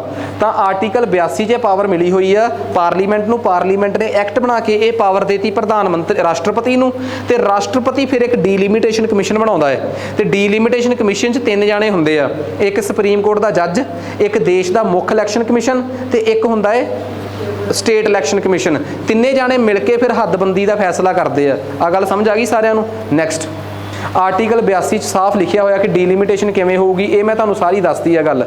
ਠੀਕ ਆ, ਤਾਂ ਆਹ ਦੇਖੋ, ਆਹ ਬੜੀ ਕਲੀਅਰ ਗੱਲ ਆ ਕਿ ਬਈ ਡੀਲਿਮਿਟੇਸ਼ਨ ਕਮਿਸ਼ਨ ਦੇ ਕਹਿਣ ਤੇ ਪਹਿਲਾਂ 499 ਤੋਂ ਸੀਟਾਂ ਵੱਧ ਕੇ 525 ਹੋਈਆਂ 7ਵੀਂ ਕਨਸਟੀਟਿਊਸ਼ਨਲ ਅਮੈਂਡਮੈਂਟ ਨਾਲ। ਫਿਰ 31 ਜਾਨੀ ਕਿ 31ਵੀਂ ਅਮੈਂਡਮੈਂਟ ਨਾਲ 525 ਤੋਂ ਵੱਧ ਕੇ 545 ਹੋਈਆਂ। ਇੱਥੇ ਲਿਖਿਆ ਹੋਇਆ ਹੈ। ਫਿਰ 42ਵੀਂ ਅਮੈਂਡਮੈਂਟ ਨੇ ਅਗਲੇ 25 ਸਾਲਾਂ ਵਾਸਤੇ ਲੋਕ ਸਭਾ ਦੀਆਂ ਸੀਟਾਂ ਨੂੰ ਫਰੀਜ਼ ਕਰਤਾ 2001 ਤੱਕ। ਫਿਰ ਅਗਲੇ 25 ਸਾਲ ਵਾਸਤੇ 84ਵੀਂ ਅਮੈਂਡਮੈਂਟ ਨੇ 84th ਕਨਸਟੀਟਿਊਸ਼ਨਲ ਅਮੈਂਡਮੈਂਟ ਨੇ ਅਗਲੇ 25 ਸਾਲ ਤੱਕ ਜਾਨੀ ਕਿ 2026 ਤੱਕ ਲੋਕ ਸਭਾ ਦੀਆਂ ਸੀਟਾਂ ਨੂੰ ਫੇਰ ਫਰੀਜ਼ ਕਰਤਾ। ਇਹੀ ਸਮਝਾਇਆ ਸੀ ਮੈਂ। ਪਰ ਮੈਂ ਇੱਕ ਗੱਲ ਹੋਰ ਵੀ ਦੱਸੀ ਆ ਕਿ ਸੀਟਾਂ ਦੀ ਆਪਸ ਦੇ ਵਿੱਚ ਐਡਜਸਟਮੈਂਟ ਕੀਤੀ ਜਾ ਸਕਦੀ ਆ। ਪੰਜਾਬ 'ਚ ਲੋਕ ਸਭਾ ਦੀਆਂ ਸੀਟਾਂ 13 ਤੋਂ 14 ਨਹੀਂ ਕੀਤੀਆਂ ਜਾ ਸਕਦੀਆਂ ਕਿਉਂਕਿ 2026 ਤੱਕ ਸਭ ਕੁਝ ਕੀ ਹੋਇਆ ਹੋਇਆ ਹੈ, ਫਰੀਜ਼। ਪਰ ਉਹ 13 ਸੀਟਾਂ 'ਚ ਪਿੰਡ ਅਦਲਾ ਬਦਲੀ ਕੀਤੇ ਜਾ ਸਕਦੇ ਆ। ਕਿਉਂ? ਤਾਂ ਕਿ ਪੋਪੂਲੇਸ਼ਨ ਦੀ ਰੇਸ਼ੋ ਮੇਨਟੇਨ ਕੀਤੀ ਜਾ ਸਕੇ। ਇਹ ਨਾ ਹੋਵੇ ਕਿ ਕਿਸੇ ਇੱਕ ਹਲਕੇ 'ਚ ਬਹੁਤ ਸਾਰੇ ਵੋਟਰ ਹੋਣ ਤੇ ਇੱਕ ਹਲਕਾ ਨਾਲ ਖਾਲੀ ਹੋਵੇ। ਉਹਦੀ ਐਡਜਸਟਮੈਂਟ ਨਾਲ ਸੰਬੰਧਿਤ 2 ਆਰਟੀਕਲ ਸੀਗੇ, ਕਨਸਟੀਟਿਊਸ਼ਨਲ ਅਮੈਂਡਮੈਂਟ ਸੀਗੀਆਂ। ਕਿਹੜੀਆਂ ਦੱਸ ਸਕਦੇ ਹੋ? 84 ਤੇ 87th ਨਵੀਂ ਆ, ਜਿਹਨੇ ਕਿਹਾ ਕਿ ਤੁਸੀਂ ਸੀਟਾਂ ਦੀ ਐਡਜਸਟਮੈਂਟ ਵਾਸਤੇ 2001 ਦੇ ਸੈਂਸਸ ਨੂੰ ਵਰਤ ਸਕਦੇ ਹੋ। ਕਿਹਾ ਨਾ ਇਹੀ ਗੱਲ? ਠੀਕ ਆ, ਆ ਦੇਖੋ 84ਵੀਂ ਅਮੈਂਡਮੈਂਟ ਨੇ ਕਿਹਾ ਕਿ 91 ਵਾਲੇ ਸੈਂਸਸ ਨੂੰ ਵਰਤੋ ਤੇ 87ਵੀਂ ਵਾਲੀ ਅਮੈਂਡਮੈਂਟ ਨੇ ਕਿਹਾ ਕਿ ਤੁਸੀਂ 2001 ਦੇ ਸੈਂਸਸ ਨੂੰ ਆਧਾਰ ਮੰਨ ਕੇ ਚੱਲੋ, ਨਾ ਕਿ 91 ਵਾਲੇ ਨੂੰ, ਕਿਉਂਕਿ ਉਹ ਪੁਰਾਣਾ ਹੋ ਗਿਆ ਹੈ। ਇਸ ਕਰਕੇ ਜੇ ਕੋਈ ਮੈਨੂੰ ਪੁੱਛੇ ਕਿ ਅੱਜ ਸਾਡੇ ਦੇਸ਼ 'ਚ ਕੀ ਸਟੇਟਸ ਆ, 84ਵੀਂ ਅਮੈਂਡਮੈਂਟ ਤੋਂ ਬਾਅਦ 2026 ਤੱਕ ਤੇ ਲੋਕ ਸਭਾ ਦੀਆਂ ਸੀਟਾਂ ਫਰੀਜ਼ ਨੇ, ਪਰ ਆਪਸ 'ਚ ਐਡਜਸਟਮੈਂਟ ਕੀਤੀ ਜਾ ਸਕਦੀ ਹੈ 87ਵੀਂ ਅਮੈਂਡਮੈਂਟ ਤੋਂ ਬਾਅਦ। ਤੇ ਕਿਹੜੇ ਸੈਂਸਸ ਨੂੰ ਆਧਾਰ ਮੰਨ ਕੇ ਕੀਤੀ ਜਾ ਸਕਦੀ ਆ? 2001 ਵਾਲੇ ਨੂੰ। ਆਹ ਗੱਲ ਦੱਸੋ ਜੀ, ਕਲੀਅਰ ਆ? ਮੀਨਸ ਮੈਂ ਤੁਹਾਨੂੰ ਇਹ ਵੀ ਗੱਲ ਦੱਸਤੀ ਕਿ ਹਾਂ ਜੋ ਮੈਂ ਪੜ੍ਹਾਇਆ ਸਾਰਾ ਕੁਝ ਸਕਰੀਨ ਤੇ ਆ। ਆਹ ਚੀਜ਼ ਨਹੀਂ ਸੀ ਮੈਂ ਦੱਸੀ, ਇਹ ਮੈਂ ਹੁਣ ਦੱਸਣ ਲੱਗਾ ਕਿ ਬਈ ਲੋਕ ਸਭਾ ਤੇ ਰਾਜ ਸਭਾ ਦੇ ਵਿੱਚ ਸ਼ਡਿਊਲ ਕਾਸਟ ਤੇ ਸ਼ਡਿਊਲ ਟਰਾਈਬਸ ਦੀਆਂ ਜਿਹੜੀਆਂ ਸੀਟਸ ਨੇ ਉਹ ਕਿਸ ਹਿਸਾਬ ਨਾਲ ਰਿਜ਼ਰਵ ਕੀਤੀਆਂ ਗਈਆਂ। ਸ਼ਡਿਊਲ ਕਾਸਟ ਤੇ ਸ਼ਡਿਊਲ ਟਰਾਈਬਸ ਦੀਆਂ ਸਟੇਟਸ ਦਾ ਕੀ ਸਟੇਟਸ ਆ ਲੋਕ ਸਭਾ ਤੇ ਰਾਜ ਸਭਾ 'ਚ। ਹੁਣ ਇਹਨੂੰ ਲੈ ਕੇ ਆਪਾਂ ਗੱਲ ਕਲੀਅਰ ਕਰ ਲਈਏ ਕਿ ਰਾਜ ਸਭਾ ਜਿਹੜੀ ਆ ਨਾ, ਉੱਥੇ ਹਰ ਸਟੇਟ ਦੀ ਨੁਮਾਇੰਦਗੀ ਆ। ਜਿਵੇਂ ਪੰਜਾਬ ਦੀਆਂ 60 ਸੀਟਾਂ, ਯੂਪੀ ਦੀਆਂ 31 ਸੀਟਾਂ, ਤ੍ਰਿਪੁਰਾ ਦੀ 1 ਸੀਟ, ਹਰਿਆਣੇ ਦੀਆਂ 5 ਸੀਟਾਂ। ਜਿੱਥੋਂ ਦੇ ਮੈਂਬਰਾਂ ਨੂੰ ਲੋਕ ਸਭਾ ਦੇ MLA ਚੁਣ ਕੇ ਭੇਜਦੇ ਆ। ਪਤਾ ਹੀ ਆ ਗੱਲ ਸਾਰਿਆਂ ਨੂੰ, ਕੋਈ ਨਵੀਂ ਗੱਲ ਹੈ ਹੀ ਨਹੀਂ ਮੇਰੇ ਦੱਸਣ ਵਾਲੀ। ਇਹਦੇ 'ਚ ਕਹਾਣੀ ਇਹ ਆ ਕਿ ਬਈ ਇੱਥੇ ਰਾਜ ਸਭਾ ਦੇ ਵਿੱਚ ਰਿਜ਼ਰਵੇਸ਼ਨ ਪਾਲਿਸੀ ਕੀ ਕਹਿੰਦੀ ਆ? There is no reservation in Rajya Sabha. Rajya Sabha ਦੇ ਵਿੱਚ schedule caste, schedule tribe, ST SC BC ਦਾ ਕੋਈ ਕੋਟਾ ਨਹੀਂਗਾ। ਰਾਜ ਸਭਾ ਦੇ ਵਿੱਚ ਕੋਟਾ ਹੈ ਸਟੇਟਾਂ ਦਾ। ਠੀਕ ਆ, ਕਿਸੇ ਵੀ ਪ੍ਰਕਾਰ ਦੀ ਰਿਜ਼ਰਵੇਸ਼ਨ ਤੁਹਾਨੂੰ ਰਾਜ ਸਭਾ 'ਚ ਨਹੀਂ ਮਿਲੂਗੀ, ਪਰ ਲੋਕ ਸਭਾ 'ਚ ਹੈਗੀ ਆ। ਪੂਰੇ ਭਾਰਤ ਦੇ ਵਿੱਚ 84 ਸੀਟਾਂ ਲੋਕ ਸਭਾ ਦੀਆਂ ਸ਼ਡਿਊਲ ਕਾਸਟ ਵਾਸਤੇ ਤੇ 47 ਸੀਟਾਂ ਸ਼ਡਿਊਲ ਟਰਾਈਬ ਵਾਸਤੇ ਰਿਜ਼ਰਵ ਨੇ। ਅਨੁਸੂਚਿਤ ਜਾਤੀਆਂ ਵਾਸਤੇ 84 ਤੇ ਅਨੁਸੂਚਿਤ ਜਨਜਾਤੀਆਂ ਵਾਸਤੇ 47 ਸੀਟਾਂ ਲੋਕ ਸਭਾ ਦੇ ਵਿੱਚ ਰਿਜ਼ਰਵ ਕੀਤੀਆਂ ਗਈਆਂ ਨੇ। ਤੇ ਇਹ ਸੀਟਾਂ ਜਿਹੜੀਆਂ ਨੇ ਇਸ ਤੋਂ ਬਿਨਾਂ ਕਿਸੇ ਹੋਰ ਕਾਸਟ ਦੀ ਕੋਈ ਰਿਜ਼ਰਵੇਸ਼ਨ ਨਹੀਂ ਹੈਗੀ। ਇਹ ਗੱਲ ਚੰਗੀ ਤਰ੍ਹਾਂ ਪੱਲੇ ਬੰਨ੍ਹ ਲਿਓ ਕਿ ਰਿਜ਼ਰਵੇਸ਼ਨ ਜਿਹੜੀ ਹੈ ਨਾ, ਇਹਨੂੰ ਕਿਵੇਂ ਲਾਗੂ ਕੀਤਾ ਸੀ। ਲੋਕ ਸਭਾ ਦੇ ਵਿੱਚ ਰਿਜ਼ਰਵੇਸ਼ਨ ਪਹਿਲੀ ਵਾਰ ਜਦੋਂ ਆਈ ਨਾ, ਲੋਕ ਸਭਾ 'ਚ ਜਦੋਂ ਪਹਿਲੀ ਵਾਰ ਰਿਜ਼ਰਵੇਸ਼ਨ ਆਈ ਤਾਂ ਇਹ ਆਈ ਸੀ 10 ਸਾਲਾਂ ਵਾਸਤੇ। ਤੇ ਇਹ ਕਿਹਾ ਗਿਆ ਸੀਗਾ ਕਿ 10 ਸਾਲਾਂ ਬਾਅਦ ਰਿਜ਼ਰਵੇਸ਼ਨ ਆਪੇ ਖਤਮ ਹੋ ਜਾਊਗੀ ਤੇ ਜੇ ਇਹਨੂੰ ਅਗਲੇ 10 ਸਾਲ ਵਾਸਤੇ ਕੈਰੀ ਕਰਨਾ ਹੋਇਆ ਤੇ ਦੁਬਾਰਾ ਕਨਸਟੀਟਿਊਸ਼ਨਲ ਅਮੈਂਡਮੈਂਟ ਕਰਿਓ। बी आर अंबेडकर ने यह कह के 10 सालों वास्ते रिजर्वेशन दी सी ते लोक सभा च लोक सभा रिजर्वेशन राज्य सभा च दी नहीं। लोक सभा दे विच 2 टाइप की रिजर्वेशन दी सीगी, एक शेड्यूल कास्ट शेड्यूल ट्राइब्स दी ते एक नॉमीनेटेड मैंबर एंगलो इंडियंस दी। फिर की होया 1959 च जो कॉन्स्टिट्यूशन नूं 10 साल पूरे हो गए, फिर इस गल की लोड़ महसूस हुई तो उस लोड़ का यह फायदा चक्या गया कि कॉन्स्टिट्यूशन दे विच 1960 च जाके फिर अमेंडमेंट हुई तो अगले 10 साल वास्ते रिजर्वेशन फिर कंटिन्यू कर लिया गया। 70 च 10 साल पूरे हुए, फिर अगले 10 साल वास्ते ST SC ते नॉमीनेटेड मैंबर्स की रिजर्वेशन को कंटिन्यू कर लिया। फिर 80 च जाके 10 साल पूरे हुए तो फिर रिजर्वेशन कर ली। फिर 90 च जाके पूरे हुए, फिर 2000 च पूरे हुए। जदों 2010 च 10 साल पूरे हुए फिर की होया, अगले 10 साल वास्ते रिजर्वेशन को कंटिन्यू किया गया कॉन्स्टिट्यूशन को अमेंड करके। तो बाकी तो मैनू अमेंडमेंट्स का नंबर याद नहीं, यदा जरूर याद है जी 2010 च हुई सी 95वीं 95th कॉन्स्टिट्यूशनल अमेंडमेंट सीगी, जिहदे नाल रिजर्वेशन नू 2010 तो लैके 2020 तक कैरी करता। फिर आ गया 2020 च फिर 10 साल पूरे हो गए, फिर आई गिनती की 104 अमेंडमेंट। 104 अमेंडमेंट च कहा गया कि लोक सभा दे विच शेड्यूल कास्ट ते शेड्यूल ट्राइब भाईचारे दियां रिजर्वेशन दियां सीटां अगले 10 साल वास्ते कैरी ऑन रहणगियां, पर एंगलो इंडियंस दियां जिहड़ियां 2 सीटां है उन्हां दी रिजर्वेशन खत्म कर दी जाऊगी। सानू एवें लगता है कि 104 अमेंडमेंट कोई स्पैशल की मोदी ने, ये उही पुरानी 10-10 साल बाद हो रही अमेंडमेंट का एक एक्सटेंशन सी। ये अमेंडमेंट पुरानियां सोधां तो इस तरीके नाल अड सी, पहला सारियां दी रिजर्वेशन 10 साल ही वध रही सी, ST SC दी लोक सभा च रिजर्वेशन भी 10 साल वध जांदी सी, उहदे नाल नाल अपनी एंगलो इंडियन भाईचारे की रिजर्वेशन भी 10 साल वध जांदी सी। पर 104 अमेंडमेंट जिहड़ी 2019 ते 20 दे विच विचाले जी हुई आ, उस अमेंडमेंट दे नाल की होया कि शेड्यूल कास्ट ते शेड्यूल ट्राइब भाईचारे की रिजर्वेशन तो अगले 10 साल वास्ते वध गई, उन्हां दी रिजर्वेशन तो 10 साल वधाती, पर एंगलो इंडियंस की रिजर्वेशन नूं रोक दिता गया। दसो जी कहानी समझ आई है, कॉन्सैप्ट क्लीयर हो गया, पता लग गया कि की है असल च यही सब तो वड्डी कहानी है, यही स्ट्रैस है जिहड़ा आपां नूं लैना पैना है। पता लग गया कि किवें रिजर्वेशन, पर जे कोई मैनूं पुछे राज्य सभा का की स्टेटस आ, तो मैं ये गल क्लीयर कहूँगा कि राज्य सभा का कोई वो नहीं गा। आ देखो 104 अमेंडमेंट तो बाद इस रिजर्वेशन नूं एक्सटेंड कर दिता गया है 134 तो बाद, पर किहड़ी रिजर्वेशन 134 अमेंडमेंट नाल खत्म करती है, एंगलो इंडियंस दियां जिहड़ियां 2 सीटां सी लोक सभा च। ठीक है, आ कहानी आपां नूं बिल्कुल क्लीयर होगी। ठीक है, लोक सभा च शेड्यूल कास्ट दियां 84 ते शेड्यूल ट्राइब्स दियां 47 सीटां रिजर्व ने, पर इस तरीके दी there is no constitutional provision for reservation in of any kind in Rajya Sabha. राज सभा दे विच किसी भी प्रकार का राखवे करने का कोई संविधानिक प्रबंध नहीं हैगा अपने कोल। आ गल दसो जी क्लीयर होगी। सो ये स्टोरी सीगी अपनी। इस तो बाद अगली चीज़ आ गई अपने को, देखो इत्थे आ गई तरीक कि लोक सभा ते राज्य सभा कदों बनियां सीगियां। मैं तुहानूं ये गल कह रहा ना कि नोट्स दे विच मैं सब कुछ मैंशन किया है कि लोक सभा कदों बनी है, राज्य सभा। PSSB के पेपरां च तरीकां की अपनी एक अहमियत आ। PPSC इन्हां तरीकां की अहमियत नूं तां खारज कर दिंदी है, पर PPSC भी अजकल फैक्ट्स ते बहुत ध्यान दिंदी है। PPSC के 80 सवाल GK दे आउणगे, जिन्हां चों 20 सवाल फैक्ट बेस्ड होणगे। हुण तुसीं PPSC वास्ते भी फैक्ट्स नूं इग्नोर नहीं कर सकते, ये गल याद रखियो। जिवें PSSB तो पुछूगी ना कि पंचायतां कदों बनियां फलां फलां फलां फलां, पर PPSC पता की बनू पुछूगी फैक्चुअल सवाल किवें। पहली ऑप्शन कि अपना राज्य सभा जी सी वो 13 मई को बनी, दूजी ऑप्शन लोक सभा इन्नी तरीक को बनी, तीजी ऑप्शन लोक सभा राज्य सभा एंगलो इंडियंस दी सीटां 134 अमेंडमेंट नाल खत्म कर दित्तियां गईयां। Which of the following is are correct. 1 and 2 है तो 1 and 2 टाइप वाला सवाल आ, पर तुहानूं नहीं लगा कि पहलियां 2 ऑप्शन फैक्चुअल ने। वो फैक्चुअल सवाल नूं अपने अकॉर्डिंग ढाल लेंदे आ। बनदा सवाल यही है जिवें 1 and 2 2 and 3 कि बड़ा हाई फाई आ, पर है वो तिन्ने की है भला फैक्ट। यदि तीसरी ऑप्शन का गलती है, एडा भुलेखा पाउंदे आ। एंगलो इंडियंस दियां 134 अमेंडमेंट दे नाल सीटां कैंसल कीतियां गईयां, पर लोक सभा च राज्य सभा च नहीं। एवें दी उलझन भी पा दिंदे आ। मैं राज्य सभा बोलिया सी। कहानी समझ आई ना? मीनस मेरी गल समझ आ गई आ चीज़ कि किवें वो कन्फ्यूज़ कर सकते हैं तुहानूं किसी भी तरीके नाल। फैक्ट्स तो उन्होंने इग्नोर नहीं कर सकते तुसीं, ते अपने नोट्स दे विच फैक्ट्स तुहानूं कंप्लीट मिलणगे।